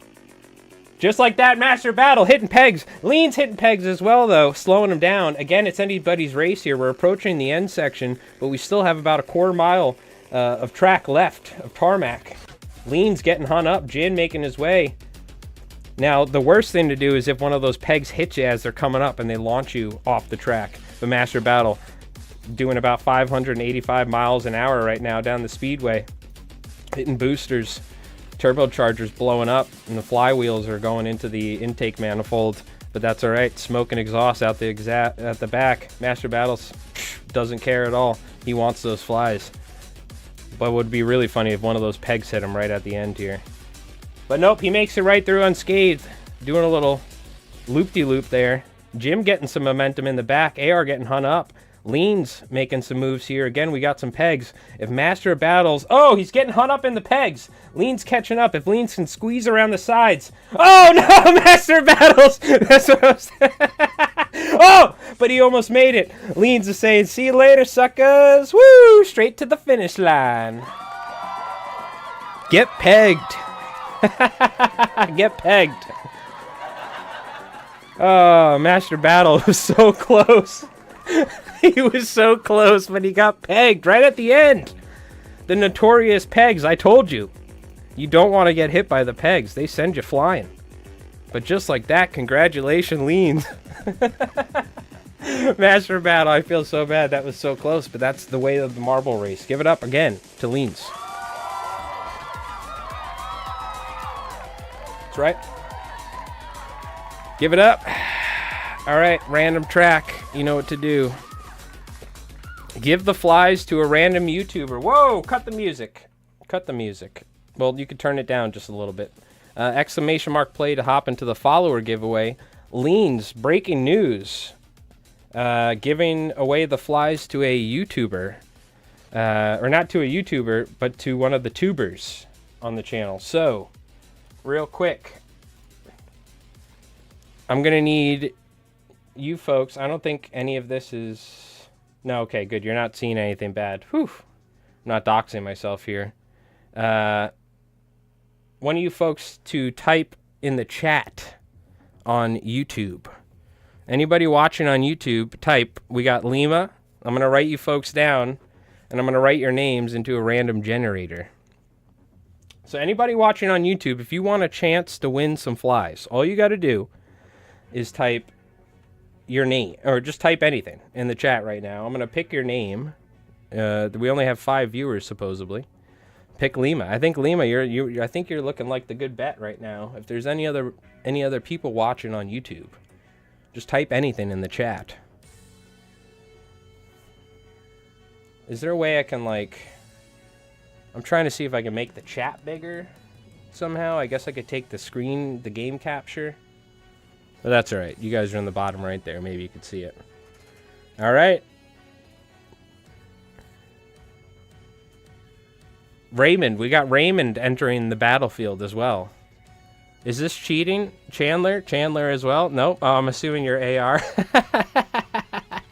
Look, if you got one. Alright. Let me write your guys' names down. Hold on. Let me find out a way of doing this. Just, if you're watching YouTube, you could type something.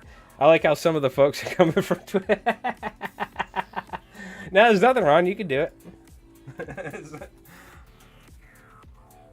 I don't want anybody coming from Twitch specific. I'm not making people come from Twitch to YouTube. All right, Twitch. So you know that. Because that is against the random name picker I'm going to do.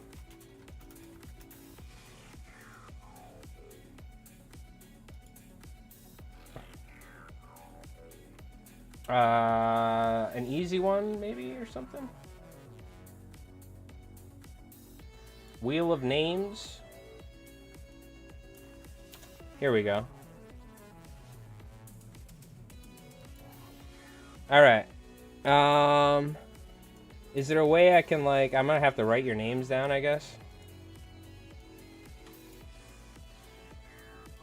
Let's see. We got Lima. We got Master. Master of Battle. I deserve it more. Roll a d8. Yeah. Hold on. We're doing it like this so that everybody could see. So this is fair. All right. Yo, Alaskan Outdoors. How's it going? We got Raymond. So we got Lima, Master of Battle. We got Raymond, and we got Gabe. Gabe is here as well, and Chandler, which Chandler is AR. Gabe. Oh yeah. Lima is getting multiple inputs because Rev is giving Lima. Because Lima's been here. All right, gotcha. Lima times 2. All right. Anybody else? I'll give you a second here. If you're watching on YouTube, you want a chance. By the way, big shout out to Leans for giving the flies away to somebody that's watching on YouTube. Big shout out. All right. Crag as well. All right, let's do it. So with Lima, you're in here twice, by the way. Rev's giving you your spot from YouTube. All right. Dos Limas? Yes, Dos Limas. That's right. Dude, I've seen them all the way up to North Georgia. What's that? Tubin and AR, don't step on the gators. Oh, God, I bet. All right. I don't know. We'll find out. But Lima wasn't in this race. All right, how do I do this now? How do I do this? Click to spin or control enter. All right. Can we get like a round, like a drum roll? Let me look up drum roll on Epidemic Sound real quick. Hold on. Drum roll? We need like a drum roll. What? A 1 second drum roll? What? No, I need like give me like a 20-second drum roll. What are these? What is this? They're literally showing me 1 second drum rolls. What am I missing here? Oh, Lima, thank you for the bit on Twitch. The 1 bit on Twitch. Thank you. Don't worry, we type ! play for that next follower giveaway that we got via the marble race. Thank you, by the way. Can I make it? Yeah, lawn track length. What the hell kind of sort of drum rolls? I'm listening for. I'm like a. I'll do it myself. All right. I don't know why am I paying $18 a month for non-existent drum rolls? Thank you, Lima. I appreciate that. These are the worst. I'm so upset with Epidemic Sound right now. All right. And now to find out who wins some flies because of leans. Drum roll.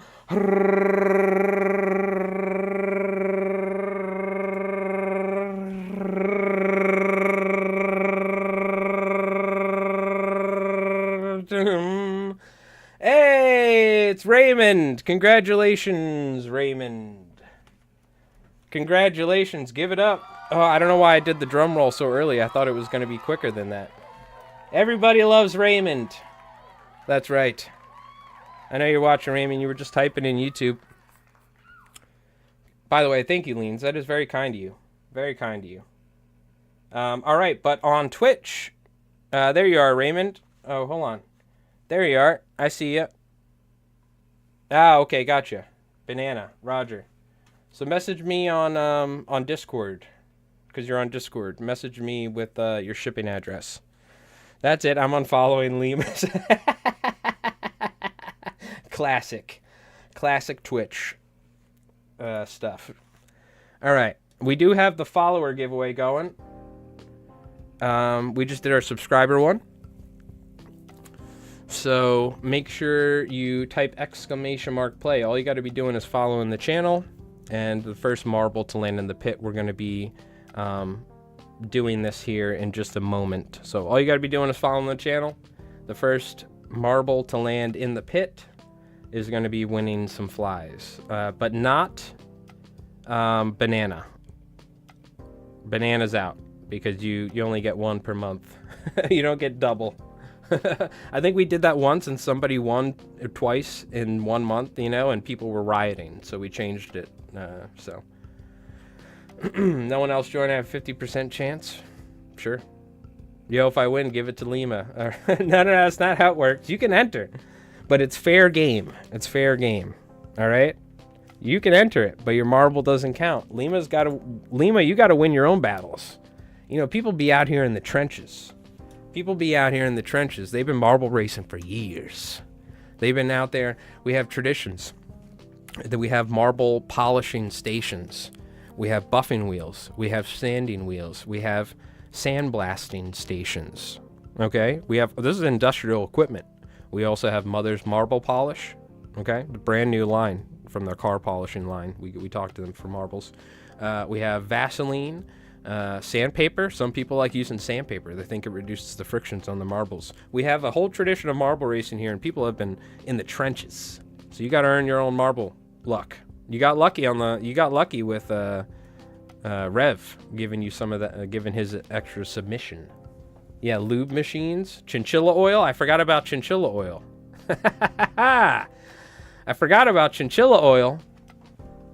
That's right.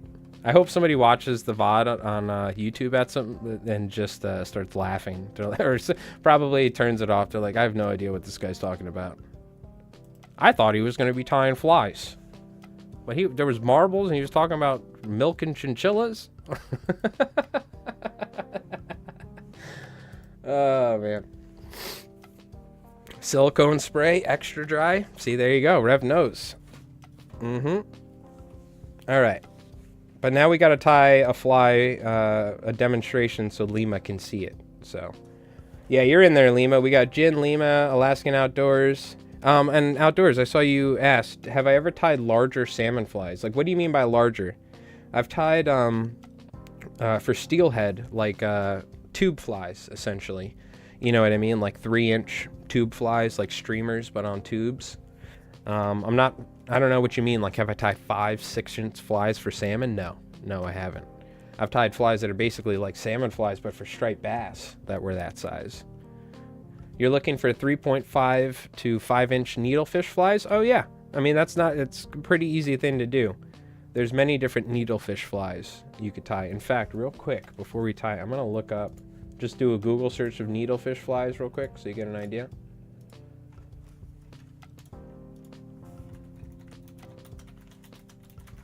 There's some classic ones like easy body versions. And then there's just lawner material. So there's something like this, right? Lawn shank hook, tie the material off the back, glue it on the front, right? Needs to be much sturdier than conventional sports gear. Gotcha. There's also ways of doing tandem stuff like that. But yeah, I mean, you would just essentially pick a hook that you like, and I would just tie something like this. That's a very simple version. There's also versions with easy body, which these are like needlefish flies that are very commonly used for barracuda. That's why you see stuff like this with the tandem hook. This is for like barracuda. And then you have like easy body versions, stuff like this. They aren't very hard to tie, you know what I mean?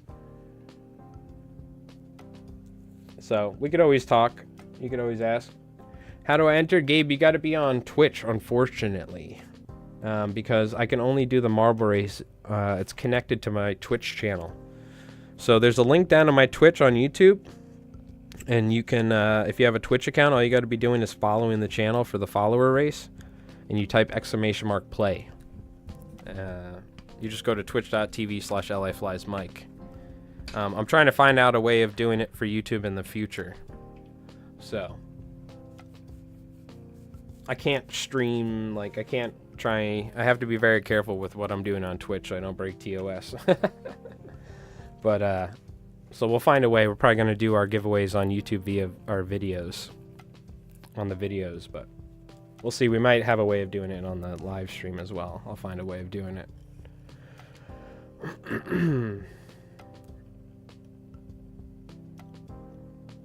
Yeah, so the thing is, though, like, how would you troll the flies? Do you have a way of trolling flies, Alaskan Outdoors? You're going to join marble races so you get back into the groove? There you go. Parachute cable minnows? Oh, okay, gotcha. Yeah, no, the way we're going to do it, Rev, is on the videos, is that, yeah, you comment on the video, and then I'll, there's ways you can, essentially randomly pick a comment from a YouTube video. Like, there's websites or apps you can use or whatever. And I'll, like, document the whole thing, essentially. So it's nice and transparent for all the folks, because I want to make sure it's, like, you know, top notch.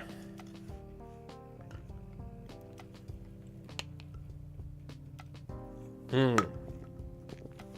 flasher. Okay, gotcha. That's how you get it down there. What size 6 hook am I going to use? Honestly, I would recommend for a mackerel fly, Lima, anything from a 3-odd up to a 6 or 7-odd. I'm just going to use the 3-odd because it's what I have. But you're going to want to use a either big game hook or a larger, sort of heavier duty hook. Because again, a mackerel is a pretty big bait. You can tie smaller ones. You can tie like a juvenile mackerel imitation on a size 2-odd or 1-odd even. But I'm just going to tie these on a 3-odd because that's what I usually tie these bucktail deceiver type flies on. The implication. Yeah. I'm going to switch back to my other jaws though. These are the, so you can see, they changed them. They don't make these anymore, but you might still be able to find them. They also make Gamakatsu SL12S is the models. It's the big game model. This is the Mustad big game. They changed it, but these are 3-odds. They don't make these anymore, unfortunately. I'm going to turn off the fly pump for now. The fly tank. That pump's a little noisy over the years. It got a little noisy on me. Like a 7-odd live bait Gamakatsu, yeah, something like that, or the Gamakatsu octopus hooks. And then I would probably use like a 5-odd or a 7-odd. Yeah, that's like kind of the largest I would go. You can go larger, but now I don't know if you're familiar with using lead wire, but you can use lead wire to either wrap it on the hook shank, or you can cut strips of lead wire and tie it to the bottom of the hook. And that can help when you're tying with large hooks like that, and especially if you tie too much material or something, it may not track right. So you can tie lead wire strips to the bottom of the shank like this, and then you can wrap that on there. So that's something like we do with the Sadati slammers. So that's like one little trick if you have a problem you know, with your flies not swimming right and you're tying with those big hooks. Now 7-odd, that's a big hook though. I mean, you got big bass up there in Massachusetts that eat mackerels, so you don't always have to, if mackerel 12 inches, you don't always have to throw a 12-inch fly. I mean, if you want to and exactly match the hatch, you can, but you can get away with like a 9-inch fly or something like that. But we definitely want to replicate or try to imitate that larger profile. So this is going to be a scaled down version. I'm tying a fly like this big, but you might tie it, you know, much larger. I'm just doing this for time wise, you know what I mean? So we can tie some other stuff as well. I have to use heavy duty hooks. I even have size 5 steel hooks get bent out. So I use the Mustad 6 to 7s for kings. You're talking about 6-odd and 7-odds? Okay. Gotcha.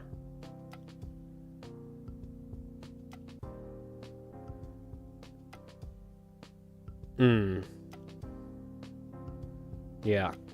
It's funny, right? Because with striped bass, I only fish barbless. I'd rather lose the fish than kill it, you know what I mean? Alright. We're just going to be using some bucktail. Now, you could get intricate with the hackle, Lima. You could start tying the hackle flat wing style, where the feathers are flat. If you're not familiar with flat wings, that would mean... You found me on YouTube, so you can always check out my YouTube channel, but I have all sorts of different fly tying videos for striped bass, so those can kind of help you out.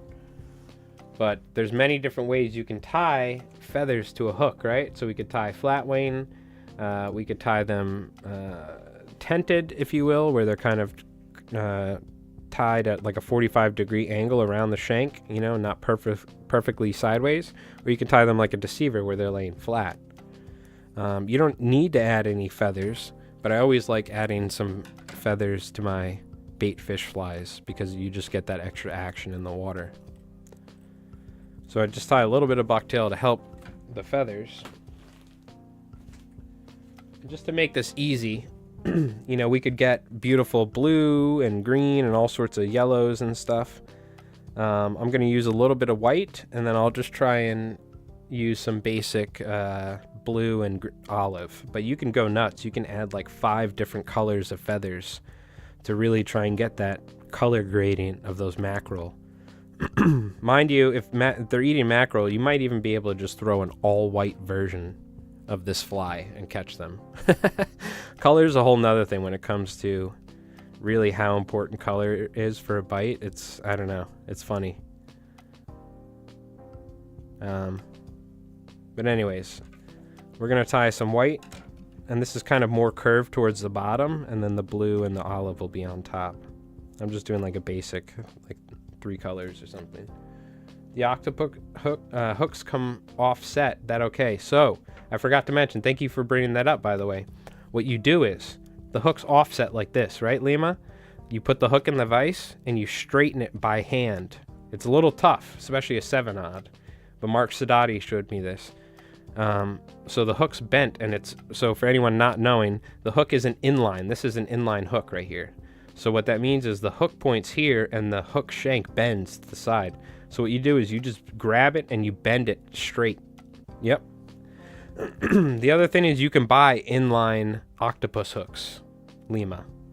Or you can find them sometimes, bait versions with inline. The other thing is most octopus hooks, the octopus hook is a Gamakatsu model, which was heavily loved for bait fishing. For striped bass. Great hook actually for flies too. They have ones, most octopus have the hook eye turned up, right, for bait, for tying like snell knots or whatever. But they also make versions, if you're lucky you could find it, kind of like live bait or whatever, but of the octopus with it not only inline, they have inline offset, but they have with the hook eye straight. So you might need to look around, but a lot of times you only find the bent up hook eye offset, not inline octopus. So you just bend it to where it's inline, and then you just fish it with the hook eye bent up. It's fine. So, in fact, if it wasn't a pain, I'd show you right now, but I want to keep tying. I have an old Mark Sadati fly with a octopus where he bent the octopus hook back. So, yeah, you can order them online if you go to saltwaterflies.com, which Lima, if you haven't, I don't know where you're getting fly tying material, but one of the oldest fly tying shops on the internet is based out of Massachusetts, in Housatonic, Massachusetts, and it's saltwaterflies.com. So if you just type in saltwaterflies.com, I've been buying material from them. His name's Chris.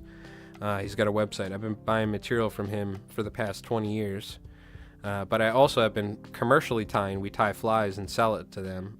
They sell it on the website for like the past like 6-7 years. So yeah, you know them. Perfect. So they sell, I believe, the inline octopus hooks and stuff like that if you want them, or the live bait hooks. All right. Yeah. Chris is my favorite for sure. So we're gonna go with some blue feathers now.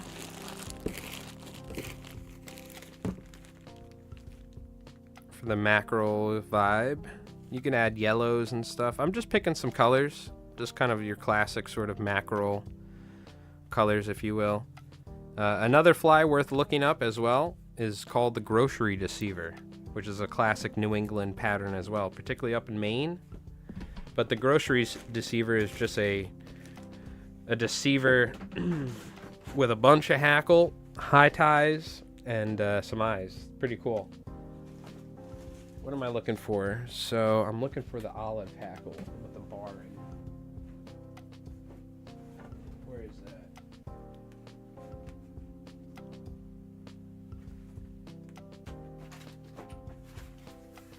I have all my flatwing hackle here. I think I put the olive hackle back with the barring though. I gotta look. You could see my palette of all my flatwing tails that I was organizing, but take a look. Oh god, it's too much.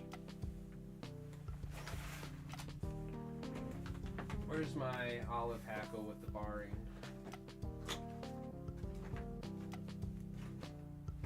Where is that?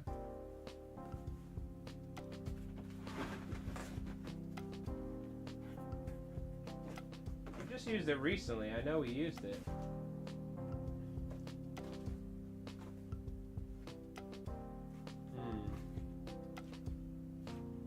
I wonder where that could be. Where would I have put that? I gotta double check while I want to find this. I should do a video on the grocery deceiver. I should.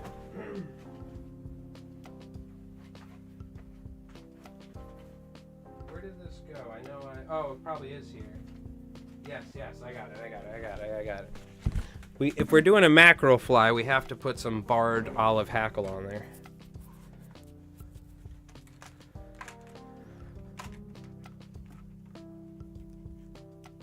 Okay, gotcha. I can't find the grocery deceiver online. Yeah, it's an older fly. I don't even know if I tie them 100% the way they were tied, but real quick, if we just look. See, the thing is, being in like, you know, on forums back in the day and stuff like that, I would see people posting like grocery deceivers.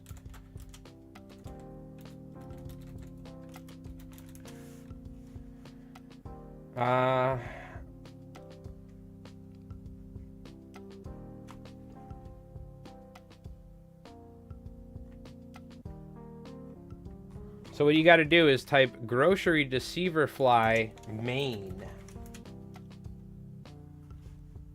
And you got to, yeah, grocery pollock Maine. Let's see some photos. Here we go. See, you're not thinking with your noggin. I wasn't either. From 2005, this is what I'm talking about here. You got to find fishing forums from like mainflyfishing.com that nobody probably uses nowadays, or maybe they do, or like Stripers Online and stuff like that. There was a website.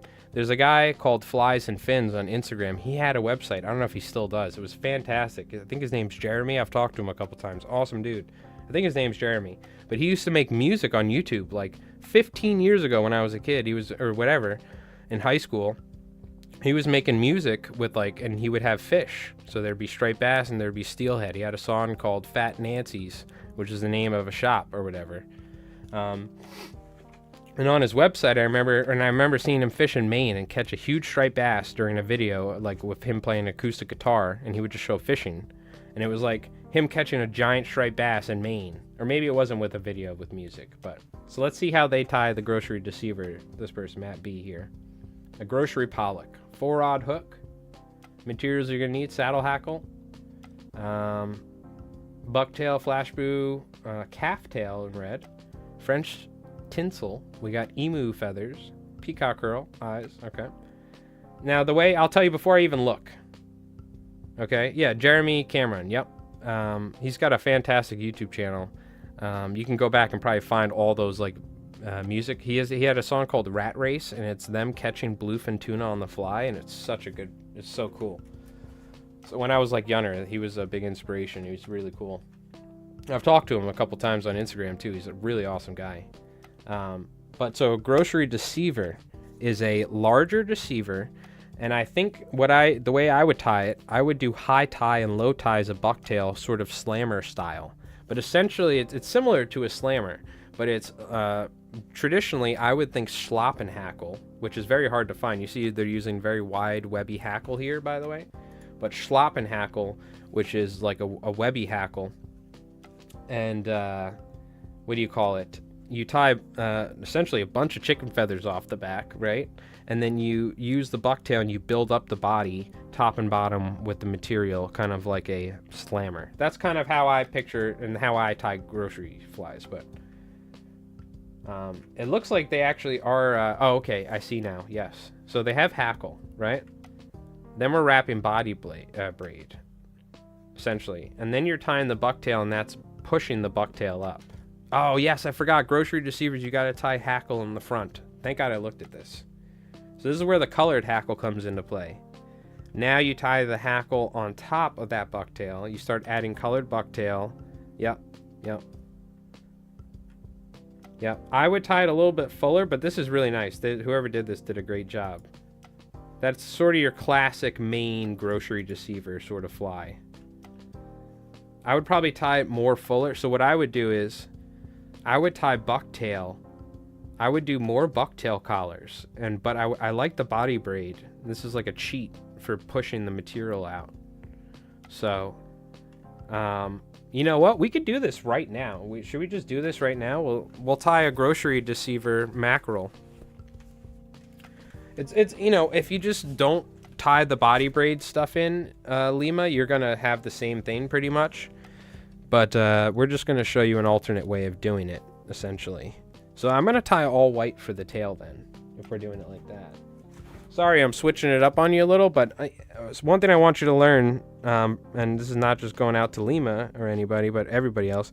You can always just take the techniques that we're doing and you can mix and match them, right? So like how we tie the bucktail in, how we're applying the feathers. So, you know, I don't want people to get stuck in the mindset of like having to tie a specific fly and then follow these exact steps. You can experiment. That's the beautiful thing about saltwater fly tying is you can kind of have your own personal freedom when it comes to how you want to apply certain things and how you want to tie the material in, and that's how we have things other than lefties deceivers and whatnot. It's because people were like, oh, I'm taking the bucktail, I'm tying it forward and then folding it back. And then you have a hollow fly. You know what I mean? That's the beauty of it. That's what I love about saltwater fly tying. You can kind of just have fun and do whatever you want. So I'm just going to add some flash to the tail because I always like adding flash to the tail, and I have some pink flash sitting on my table here. So now I am going to also add a little bucktail collar here, top and bottom, even though they didn't do that on the last one because maybe like a traditional deceiver. I am doing this just because I want to add a little bit more fullness to the fly personally. Maybe on your fly that's a happy little feather. Rev, did you ever see the Mike Ross streams? You probably have. I think Mike Ross is going to have to come back. Normally on a Friday night, last Friday of the month in particular, Mike Ross comes out and ties some flies. But it's been a while. He's in Guadalupe, Mexico right now. He got caught smuggling emu eggs with Little Peacock. I think he got harassed into it or kidnapped, so he'll come back eventually. But where the hell is Mike Ross? And you can have as many or few as you'd like. That's right. That is right. Telling me as work, yep. Hey Doc, what's going on, man? The beauty of tying your own flies. Yes, you can tie them, and you can, like the guy in this post we saw, he didn't put bucktail after putting the feathers, but guess what? I am, because I want to. You know what I mean? We're not following a mayfly pattern here that's like, if you deviate too much, you're like, oh man, no wonder why the trout aren't eating it, because shucks. Or something, you know? Like, oh, shucks. I kind of want a Where's Mike Ross t-shirt. All right. He'll be back. Take it easy, guys. Come on. Where's Mike Ross t-shirt?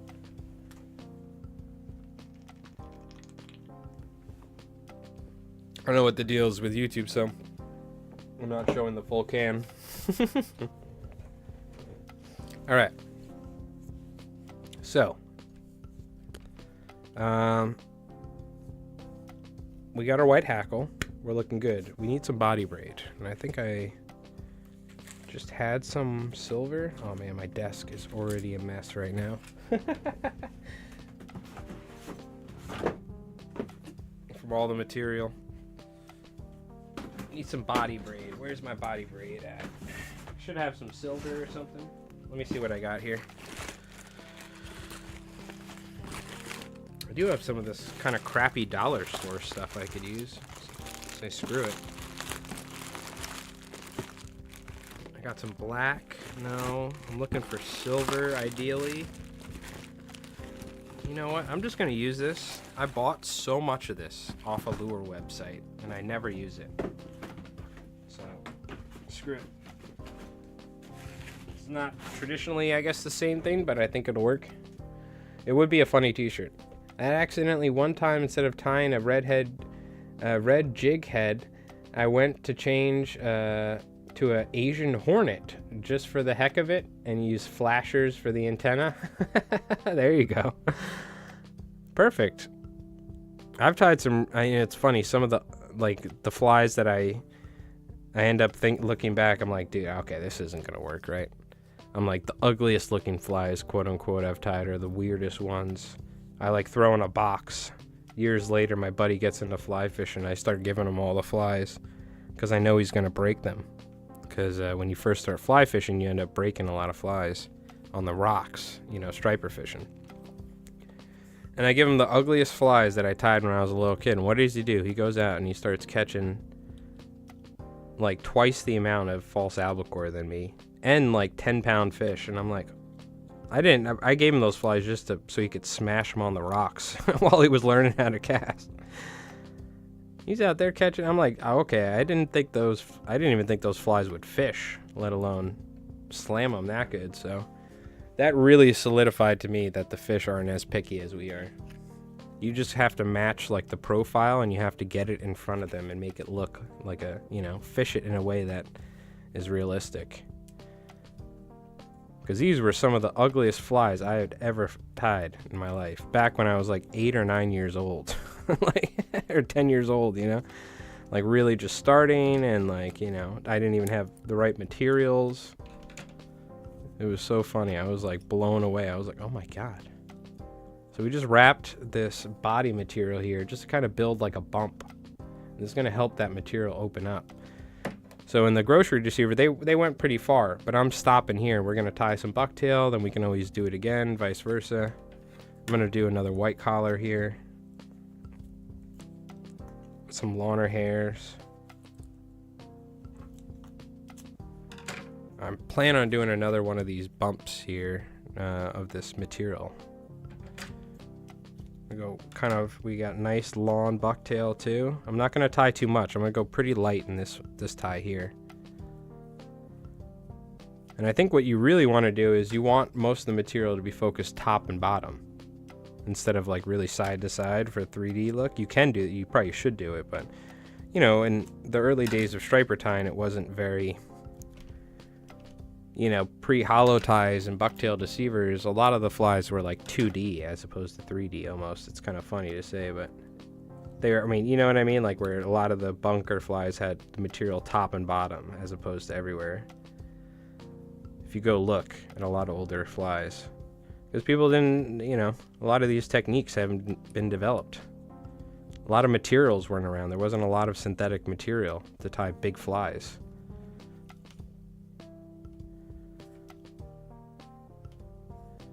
So we just want that bucktail to kind of be pushed up a little bit, like that.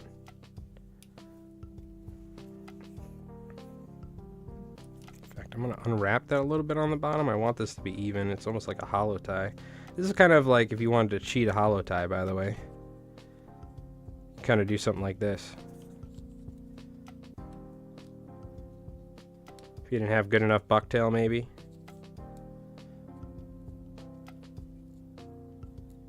By the way, if you have an exclamation mark play, we have our follower race here on Twitch we're going to be doing at the end of the stream.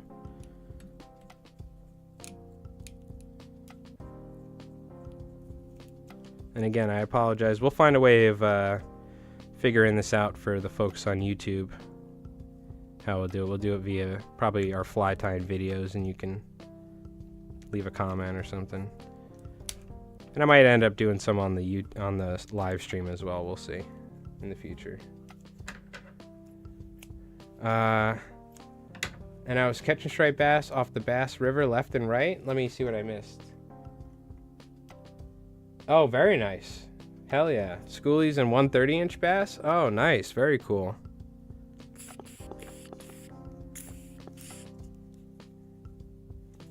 Yeah, now if you see what we're doing here, if you're doing what we're doing without applying this wrapped material, like see how I'm wrapping this and causing these bumps for the bucktail to get pushed up. If we didn't do that, you could just keep tying bucktail, top, bottom, and on the sides, you know, enough to where it's not too much, like, you know, it's not gonna be too wind resistant or bulky. And that's kind of like a bucktail deceiver, essentially, or a deceiver in general, but. So now I think we're going to be tying white on the bottom, and we're going to go with a color on top. So if we're going mackerel, we're going to go blue here, I think.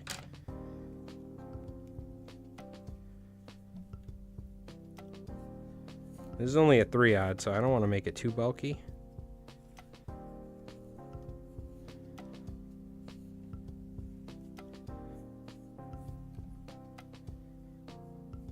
And we are going to be using like the stem of the feather here, like this. I do need some blue bucktail though.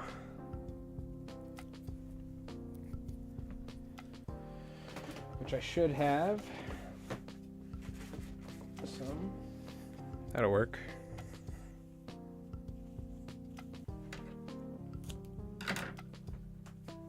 I guess I actually have some lighter bucktail I'm going to use. I'm not wrong. Yeah, here we go. Ran out of deer. By the way, appreciate everyone tuning in. I hope you folks are having a great night. The new jiggy fly tying video is up on the YouTube. You can feel free to check that out.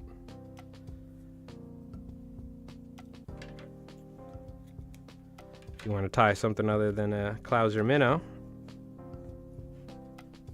It's been a lot of fun. I've had fun fishing it. Tomorrow we're going fishing on Twitch as well. So we'll be streaming some fishing tomorrow. I think I'm going to be going... I kind of want to use lawn or blue feathers for this, I'm not going to lie. I think we're going to be going around like 11 or something tomorrow. For the right tide schedule. Yeah, I'm going to use some lawn or feathers. And we can shorten it up as we go further.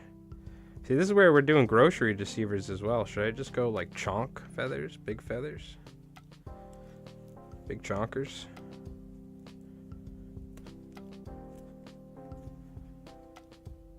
Just in case, I'll pull off another one.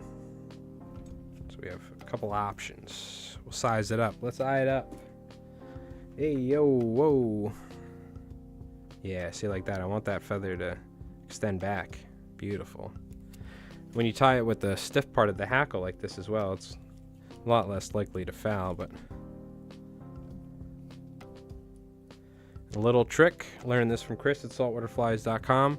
You can actually angle the hackle. So instead of tying it perfectly even, like this, you angle it like this, so that it kind of curves up, and that stiffness of the hackle is going to help keep it from fouling, as well as kind of help keep that cool, like mackerel curvature of the body. Can you use green in between those two? Yeah, of course. Yeah. You can, whatever colors you want, Mr. Lima. Green, yellow, blue, olive, purple. Just look at a mackerel. And don't only look at a mackerel. Look at a mackerel in the water. Photos of mackerel in the water. You know what I mean? They have so many different colors in them, I'm sure. But the classic sort of, you know, olive, bluish, chartreuse, or green. You know what I mean? It's gonna work.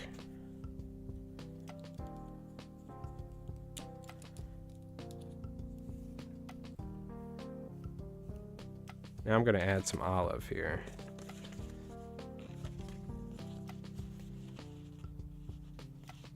Yeah, for simplicity's sake, I just picked 2 colors, but you can get as wild as you want with it. And you don't have to just tie it in mackerel color, Mr. Lima. You could tie these in any colors you want. I mean, you could tie this in a Wonder Bread color, where it's like, what do you call it? I'm going to try something after this. I'm actually going to wait to tie the next feathers. You could tie this in Wonder Bread, like the Wonder Bread plugs for striped bass, where it's, what do you call it? Where it's literally all white with just mixtures of pink and yellows and greens in there, and like you could do all sorts of crazy stuff. Striped bass, you'd be surprised. You don't have to try and imitate an exact fish. If you look at, when you get Bob Popovich's book, if you ordered it, I know you're talking about it, you'll see that there's all sorts of crazy colors he uses, and the flies don't look anything like what your eyes traditionally see a bait fish. But you got to realize, in the water, a lot of bait fish become almost translucent and stuff, so. Yeah, I think that's what he's talking about, Jen. I think he's in Cape Cod or something, or something like that. Mr. Lima, you should, maybe you'll link up with Jin one day. Jin's in Mass. He's a big mass hole, from what I heard.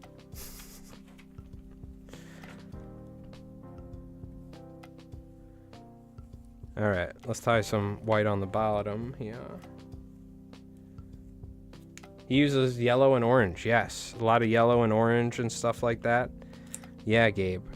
My favorite flies of his are just like pink head on a white bucktail deceiver or hollow fly in his pop fly, or the fly designs. Those are my favorite sort of ways to tie hollow flies and bucktail deceivers, where you literally just have a, what do you call it? You just have one color, like white, and then you just throw a color on the head or something.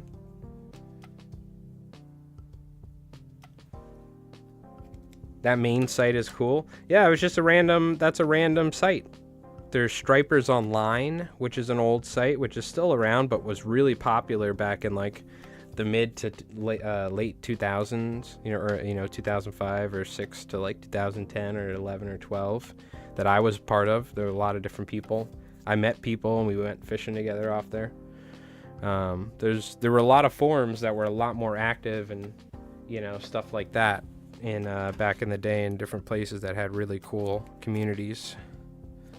I'm gonna use a little bright chartreuse here, and then we'll throw some olive. I'm only gonna throw a couple of these chartreuse in there though. This is where we could like blend the colors. We get fancy, real fancy. How fancy you want to get? Real fancy. Now, I don't know if I have any good olives. Let me see what I got. I got some darker olive, and this will work.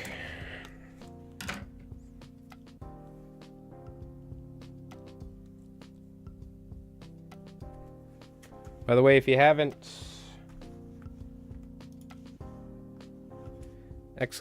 !play, hop in if you're on Twitch to the follower giveaway and get a chance to win some flies. The rainbow mackerels were a killer last year. Oh, yeah.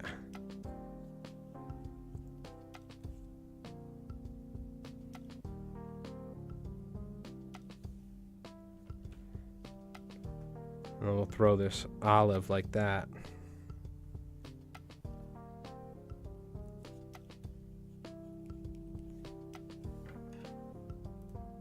So what is a grocery deceiver?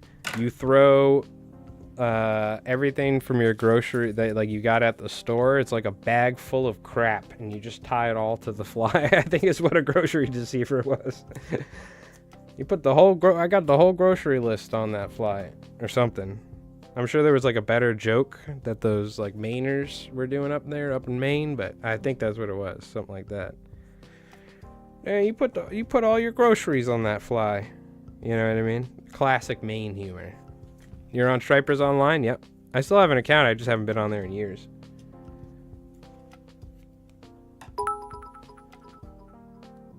Thank you for the bit, Lima. Appreciate that. Thank you. Very kind.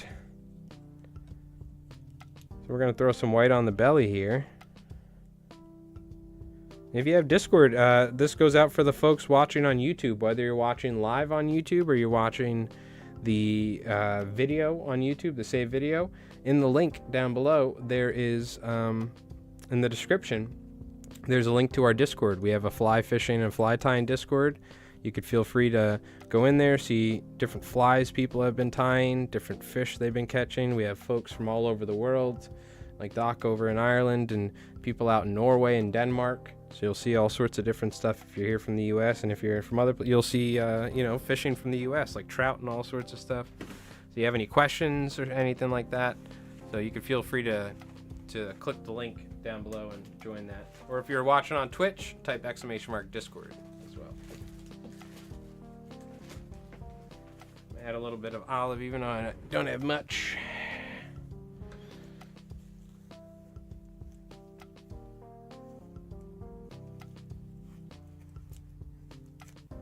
Yeah, very cool. Jin's a very good fly tyer and a very good fly fisher. So if you do end up linking up together somehow, you could definitely learn some stuff. And vice versa, you could probably teach each other something. But Jin is very, very talented fly tyer and fisherman as well.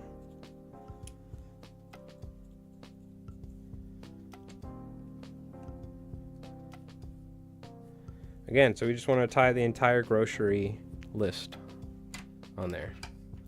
Hey Sevens, what's going on? Appreciate it. Hope you're doing well. Glad you got in there. Don't worry, you're in there, by the way. You can't see yourself, but you're up there. Yeah, who do we write down? We have banana one. Let me write down sub giveaway banana. Where's my, here we go, so I don't forget. This is April, so I'm shipping out. I have AR, Fly Fisher, and Jin won last month. They have flies going out on Monday, and then you guys, whoever's winning this month, will go out in like a week or two. This pen's not working. Banana one, the first one. April sub banana. And then we'll do follower below. To be determined. Muhahaha. Like I said, if you're watching on YouTube, I apologize. You're like, well, why can't I be part of the marble race giveaway thing? Unfortunately, I can't do both, so I'll find a way. Don't worry. We'll probably do something on the videos. And I sound like a broken record, but just in case anyone's coming in here, I don't want you to feel left out. We'll do something on the videos at some point. But you see, we're essentially just high and low tying, but with like some body braid. This is really all a grocery deceiver is, Gabe. And then of course I'm gonna tie a bunch of beautiful looking peacock curl on top, because why wouldn't I? Oh, I'm sure you could go Sadati slammer style and tie peacock curl earlier, you know, like kind of in between some of the ties. Yeah, we're going to take a look at the Discord before the end of the stream. I know people have been posting beautiful flies, as well as some of the first fish of the year and stuff, like Jin. So I'm going to tie some really long peacock curl, kind of like classic big striper fly stuff. And there we go. There we have a mackerel fly. Now, ideally, you would put some eyes via like tab eyes or something like that. Because what happens is, Lima, I would almost rather not have eyes than be gluing eyes on here, but I guess we could theoretically do something. You can use something like a shoe glue, like the E6000, to put 3D eyes on here, but they're probably not going to stick very well. They will stick, but they'll probably fall off because they stick better to something like synthetic material. The other option is putting tab eyes and gluing it, which we're probably going to do here like a deceiver, because this is really just a deceiver. But you want to be careful because we don't want to destroy the shape. Like in the water, this is going to have essentially this shape, which is like our mackerel shape. But we don't want to put a bunch of UV resin and glue it to where it kind of squishes it, right? So we want to keep that profile, because in the water this slims down, but we're going to get our nice sort of mackerel shape, you know what I mean? So let's go ahead and, I guess, put some eyes on here. And I'm going to try and do it in a way like a deceiver that I don't accidentally screw up the shape or profile, right?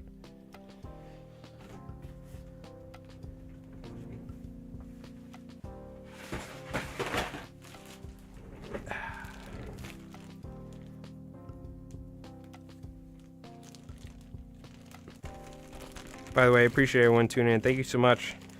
I hope you folks, does anyone have anything cool planned for this weekend? We going fishing, we tying up a bunch of flies. Tomorrow we're going fishing. We're going to be fishing the outgoing in the middle of the day. You can check that out on Twitch. We'll be streaming that. And then Sunday, we're starting our official campaign that I'm running, our pirate campaign in Savage Worlds. Arrgh. Avast, mateys. Ready the cannons!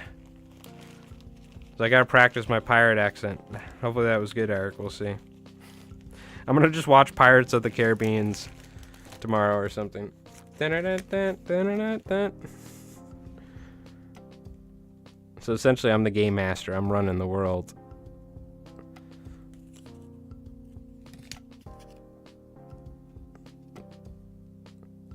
Alright. But yeah, I gotta watch a lot of Pirates of the Caribbean for Sunday. I'm tying a bunch of flies, and fishing for striped bass. Yeah, nice. Hell yeah. What are you whipping up, Gabe? You got any specifics you're whipping up this weekend? Talk like Jack Sparrow? Oh yeah. I don't want to give it away. A lot of gin. Oh yeah, we got some. Well, we're playing at 12:30, so I can't drink, unfortunately. We kind of screwed myself in that regard because my accent gets much better after I have a couple of vodka and cranberries. But we'll see. I can't give too much away because one of my players is watching on YouTube, Rev.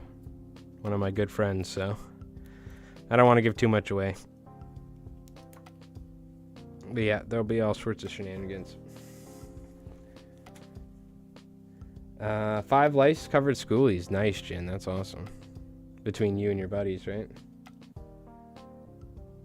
You almost spelled the name right, though. Jack Sparrow.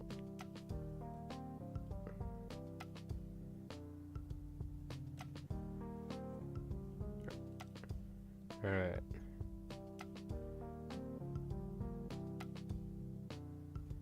Whatever. It doesn't matter anyway. Yeah, I'm doing like a play on Jack Sparrow, of course. Of course I am. What am I going to do, a pirate campaign and not have like a Jack Sparrow?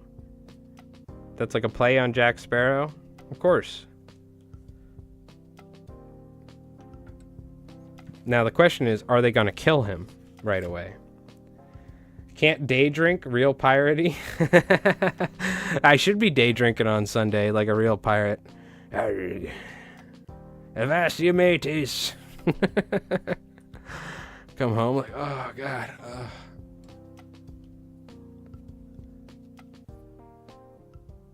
You damn landlubbers.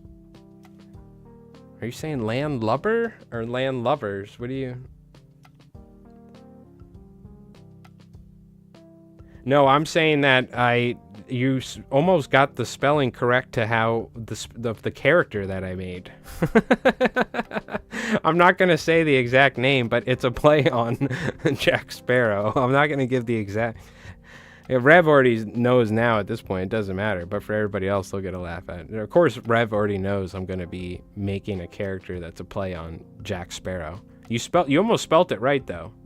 That's pretty close. Obviously, I'm not going to call him Jack Sparrow, right? But I'm going to make it as close as possible while being, like, comedic. All right, there we go. That right there should get you some striped bass. If they're eating mackerel. Llama or lima. You could probably go a little bit less on the... This is kind of more almost like pollock at this point. But essentially, it's just a fully dressed deceiver. And you can see we add the hackle towards the front. Specifically, the colored hackle. You know what I mean? The fly looks gorgeous. I bet that's close to a mackerel underwater. Yeah, I bet you it looks pretty good. We can put it in the swim tank before we finish the stream here. Because we're going to do our marble race here in a sec. And then we're going to wrap it up. So let's throw this in the tank to see what it looks like, I guess. We might as well. It's tomorrow we are going fishing, so you can check that out on Twitch. We're going to be fishing. Today we tied some shrimp flies and stuff tonight because we've been fishing dropper setups where we're fishing a shrimp fly and a weighted jiggy. And we had some hits today, very light hits. And I hooked something and it almost felt like I ripped its mouth open. I'm just in my mind probably hallucinating. They were probably just striped bass, but it didn't feel like striped bass. So I'm starting to think that we might have a chance of getting weakfish. Maybe we might have hooked a small weakfish today or something. I was fishing a jiggy and a shrimp fly on the bottom, essentially, in this channel on the outgoing tide. And right around now into May is like prime weakfish time. The only thing is, once the sun comes up, weakfish supposedly don't like to come out and play unless they're in deep water. But I've seen a giant weakfish caught in the middle of the day in like the summertime. So I guess anything's possible, right? And this is like a prime time weakfish spot. Even though I fished there my entire life and never caught one, everyone tells me they're there. And I know from commercial fishing nets that there's a ton of weakfish there every year, so. I mentioned this earlier while we were fishing on Twitch. I'm going to go out one of these days at like 2 or 3 o'clock at night in the morning, and we're just going to fish in the dark. Luckily, there's lights down there from the houses, but I'm just going to have to go out in the middle of the night and just fish for weakfish. I don't think there's any other way of doing it to actually get a good chance of catching one. It's fishing either really early at night or late at night, or early in the morning. No matter what, it's like a nighttime game, those fish. From everything that I've researched that I've done. I've only caught them in deep water in the middle of the day.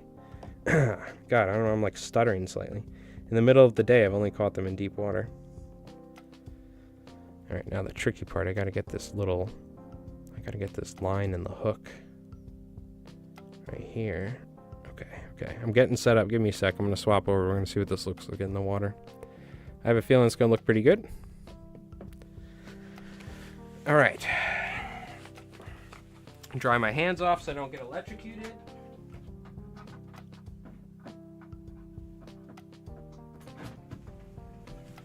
All right. Sorry, I probably could have changed the camera quite early on. I didn't realize, I forgot. That was probably not a good angle to be sitting there talking for a while, but that's fine.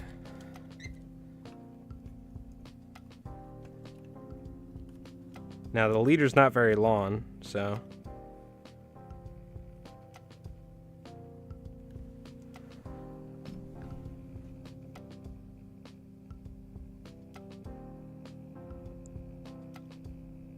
the leader was a little bit longer, this thing would be tracking properly.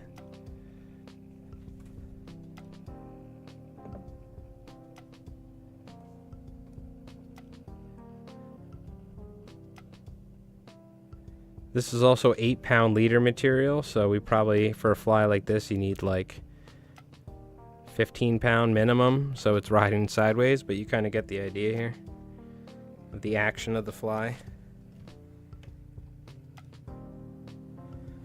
You're not really supposed to fish a 3-aught grocery deceiver with 8-pound fluorocarbon. So but you can get an idea what it looks like.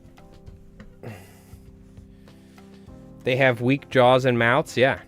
Probably was a shad, you're probably right. Probably was a shad. Knowing my, but don't crush my hopes and dreams, Jin, alright? It was a weak fish. You're right, it probably was a shad. Love watching the feathers swim? Oh yeah. That's why we love fly tying. I'm telling you what, when you see that fly swim back up to you as you're stripping it in Alaskan Outdoors, and you see that thing just moving, it reinstills every cast that you don't catch a fish. You're like, all right, this thing will catch something just looking at it. I know it will get eaten. Because that's fishing, right? You don't catch a fish every cast, right? But the old struggle stick. All right, exclamation mark play. We have our follower giveaway. We're about to wrap up the stream here. I appreciate everybody hanging out and watching. Again, show you, look at that beautiful mackerel. God, it looks so good. But exclamation mark play, hop in there.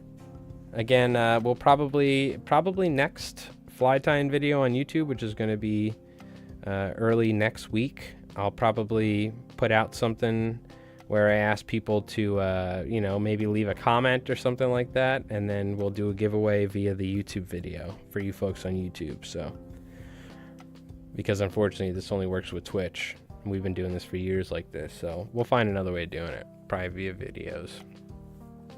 Tying a cinder right now, nice. I actually need to tie like 24 cinderworm flies this weekend for shops. So, in fact, when I get all done with the stream here, I'm gonna go eat some food, clean my desk, dump out the water in the swim tank, just so you got to do that every couple days. And I got to sit down and I don't know if you could see this right there.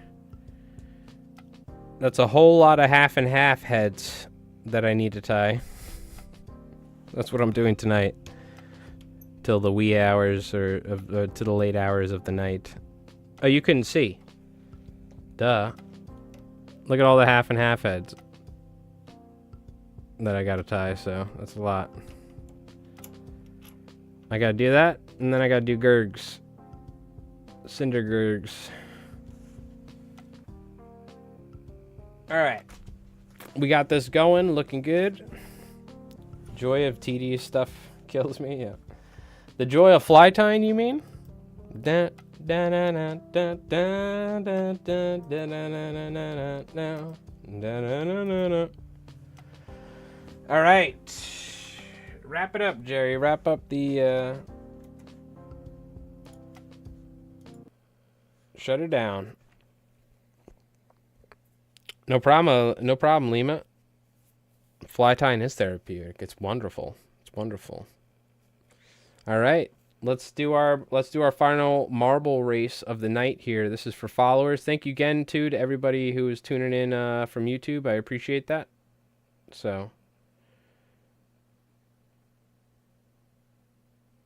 All right, let us get some music going. So if you're on Twitch, !play. If you win Lima, I'll personally send you that fly. Just because of the whole scenario. All right, !play, hop in there. If you haven't, we're going to start this thing up in just a second here. Got to find the right song. All right, we're starting it up. Good luck, everybody. First marble landed in the pit, as long as you're following the channel, and I'll double check. And mind you, I've never double checked, so all you got to do is really land in the pit and be here and tell me, find a way of giving me your address or shipping address. All right, good luck to the contestants. First marble in the pit's gonna win some flies. Banana Man winning earlier. In the back. Oh, he's hanging up Mr. Lima. You saw that they were throwing bows at each other. Banana Man sabotaging Lima. No, I'm trying. It's rigged. ! Rigged. Yep. ! Refund. None of it works. It's all just lies.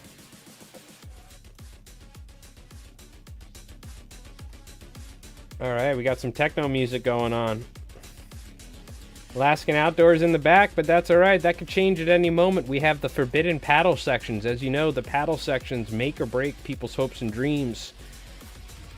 Oh, and just like that, Craggerol, I think AR Fly Fisher tripped him and kicked him off the track there.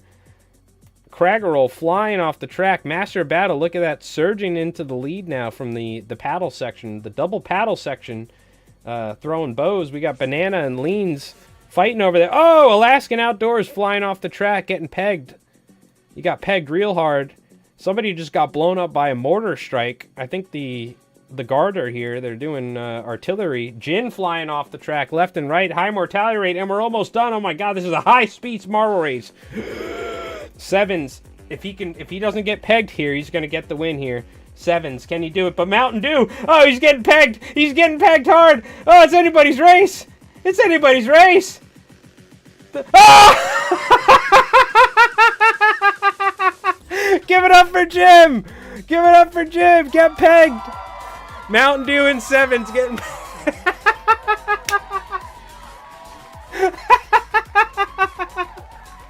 Oh my god, that was so good.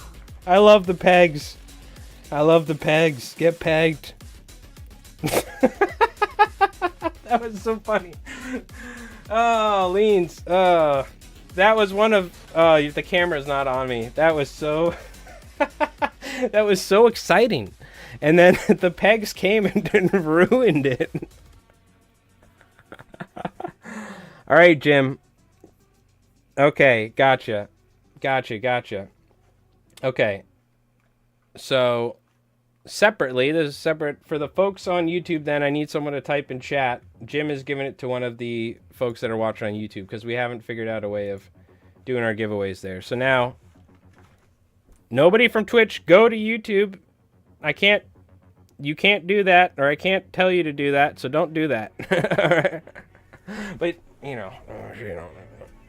But for anybody watching on YouTube now, Jim has been kind enough to do it, so type, I'll get your name set up. We got Rev. Rev is going to double up for Lima, I think, probably.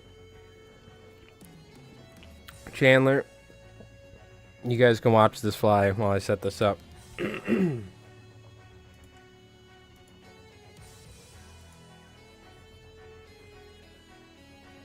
So anybody watching on YouTube right now, you just got to type your name in the chat. Jim is... Thank you, by the way. Give it up for Jim, everybody. Longtime viewer of the channel, supporter. He liked my Wanna Go for a Drive song. Alright. And you're like, what? Yeah, we used to play music. I used to drink vodka and cranberries and play live guitar on Twitch, and it was glorious yet embarrassing at the same time. Alright, I'm going to double check the YouTube folks. What do we got here? We have Chandler, we have Lima and Rev. Anybody? Oh, Gabe as well. Let me put Gabe. 1996 Excella? I missed your comment, by the way. If you're still here, type in the chat. Got my first striper on the fly off the back. Congratulations at Jim1231_. Check the Discord too. Oh, yes, Jin. We're going to check the Discord at the end. Jin, by the way, thank you for the resub. 62 months, man. Thank you. Appreciate that. Excella, 1996, if you're still here, type in the chat. You'll get a chance to get into our... to win as well. Like the stream, you heretics. All right, let me... right, I'll check Discord here before we get done. I'm going to write, we got Master Battles.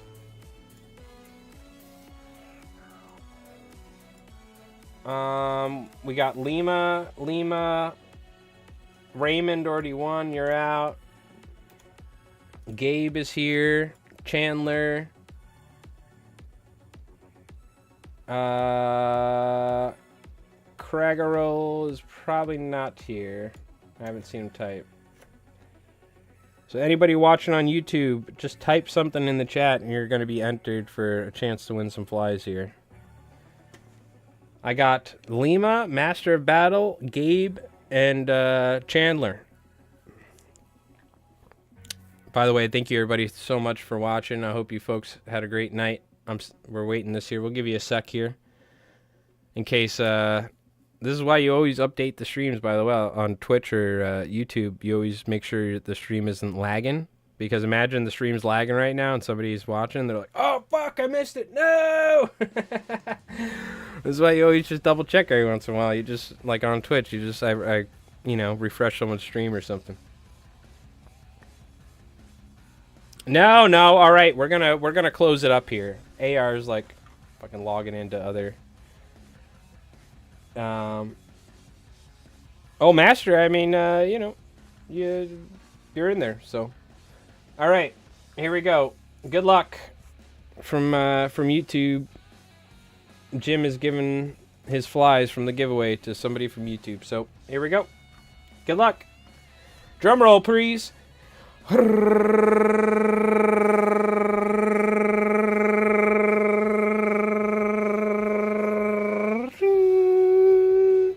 Hey, Chandler. There we go. Chander. I believe your name is actually Chander, right? So congratulations, and if I'm not wrong, I believe that's AR Fly Fisher. But anyways, All right, you know what to do. Hit me up on Discord, my friend. Hit me up on Discord, my friend. Congratulations. Again, give it up. So we got AR. And give it up. Jin and Leans. Both sacrificing in the name of friendship. Sacrificing their Friday Fly giveaways for folks watching from YouTube, because I don't have a way of doing the marble race on YouTube at the same time. So that is a sign of unfollowing. Get wrecked, Lima. Get wrecked. What do you want me to say? AR. But yeah, give it up for Jin and for Jim and for Leans. Very, very kind. Very kind. Give it up again. Mm-hmm. I mean, you had 2 names twice in a row. You're right. I mean, you'll get them on the next one, right? My wife suspects drugs in the mail again for my 2. What? Oh, she thought it was like. What is this package you got? What is this package you got? Is this drugs? Are you getting like pills or something? All right, folks. Thank you so much for hanging out and watching. Real quick, we'll see if we can can we throw a raid to somebody on Twitch? Oh, I don't even know how this works with my running 2 streams to 2 platforms and raiding on Twitch. I don't know. We'll let it work. You folks have an awesome night. Go watch your favorite streamers. It'll probably auto-host somebody if they're streaming, but... Oh, Discord. Don't go nowhere. Discord. Jesus Christ, I forgot. Jesus. Check out the new Jiggy video. Alright, check out the new Jiggy video. Okay, let's see what we've been missing here. We got Lunacrypt with a beautiful brown trout. I told him he should make this an emote. Like, this is an emote right here. Right? Play us out, Jerry. In case you're wondering what a 170-pound tarpon looks like, this is Minsk and Boo, who caught one on Florida. Not on a fly, but still a monster. We got Banana here with some gold eyes. Beautiful looking fish. Look at that rod bending. Sheesh. Banana with a nice rainbow, too, on his birthday as well. Very cool. And then we got Jin. Look at Jin. He caught a mussel with a slump buster. Giant mussel. Oh, that was a freshwater one, right? Yeah, and look at the beautiful brook trout. This is on your slump buster fly. Nice. Very nice. Is that on that new reel you got? Oh, no, I think that was a different one. And then check that out. Is this the dude from Ireland that you met? Jin? This guy right here? Very cool. Or is this one of your buddies? That's not you, right? Is that you? That's not you. I mean, you're all bundled up. That is you? Oh, okay. I couldn't even tell that was you. You're all bundled up. I could barely see your face. That is you. All right. Well, you're looking good. Very cool. I don't know. It's just the angle with the glasses, too. It didn't look like you for a second. I don't know why. Mind you, I haven't seen your face in a while, so. But very nice fish, Jin. Very nice. Very nice. Who's this guy? This guy looks like a real a-hole. No. Very nice, Jin. Hell yeah. And let's see what we've been missing here. We got Craggerel. I think we saw this last time. We got a Strun Fuzzy head. Beautiful. Love it. Love it. By the way, for anyone watching, if you're on YouTube, link in the description down below for Discord. You can check it out. If you're watching on Twitch, !Discord, you can hop in there. We have an awesome Discord. People love posting fishing and fly tying. This is Doc tying a bunch of buttons for a commercial order. Okay, we were talking about the fuzzy fiber. We got the jiggies I was tying for the new YouTube video. This is the one from the new video I posted on YouTube today. A hollow pollock right there. We got a guitar minnow. This is from Choke and Stroke. Beautiful flies, by the way. I like this one, this bunker. I like all of them, but... And then we got some Game Changer cinderworms. Very cool. Love it. And then Gabe here with a cinderworm gurgler. Very nice, Gabe. Very nice, Gabe. I love it. Looks great. Fantastic. I actually got to tie some cinderworm gurglers here in a little bit for this company. So I might do something similar because I wanted to use rabbit strips, but I don't have orange rabbit strips. So, all right. Thank you, Jen. Thank you for reminding me. By the way, I almost forgot. Yes, nice flies, nice hooks. Congratulations to Banana and AR for the wins, or for the flies.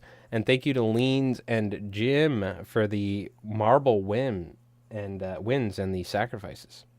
All right, thank you so much, folks. I hope you folks have an awesome night. Tomorrow we are fishing on Twitch around 10:30, 11 for the outgoing tide. Sunday, I probably won't be doing any streaming because I'm going to my buddy Rev's house to play some games, and we're probably gonna I don't know, maybe I'll record another video or something. But tomorrow we're gonna be doing some fishing. I have a lot of commercial fly tying to do for different businesses right now, so I'm pretty busy. But I try to go fishing for a couple hours every day if I can, so you can check us out on Twitch for that because I can't, unfortunately, via my phone stream to both websites. That would be sick, but. Can you raffle the swim tank? Hell no, we're not raffling the swim tank. All right. I had pre-ordered this thing and it was like $200. I barely make any money fly tying. Get out of here.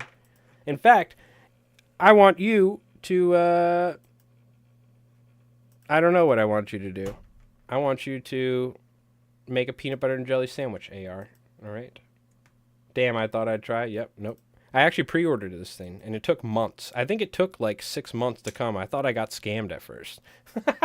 Remember I was like talking smack? I was like, where the hell's my damn fly tank? I pre-ordered this thing. No, I know. Go make a peanut butter and jelly sandwich. All right? And think about what you said.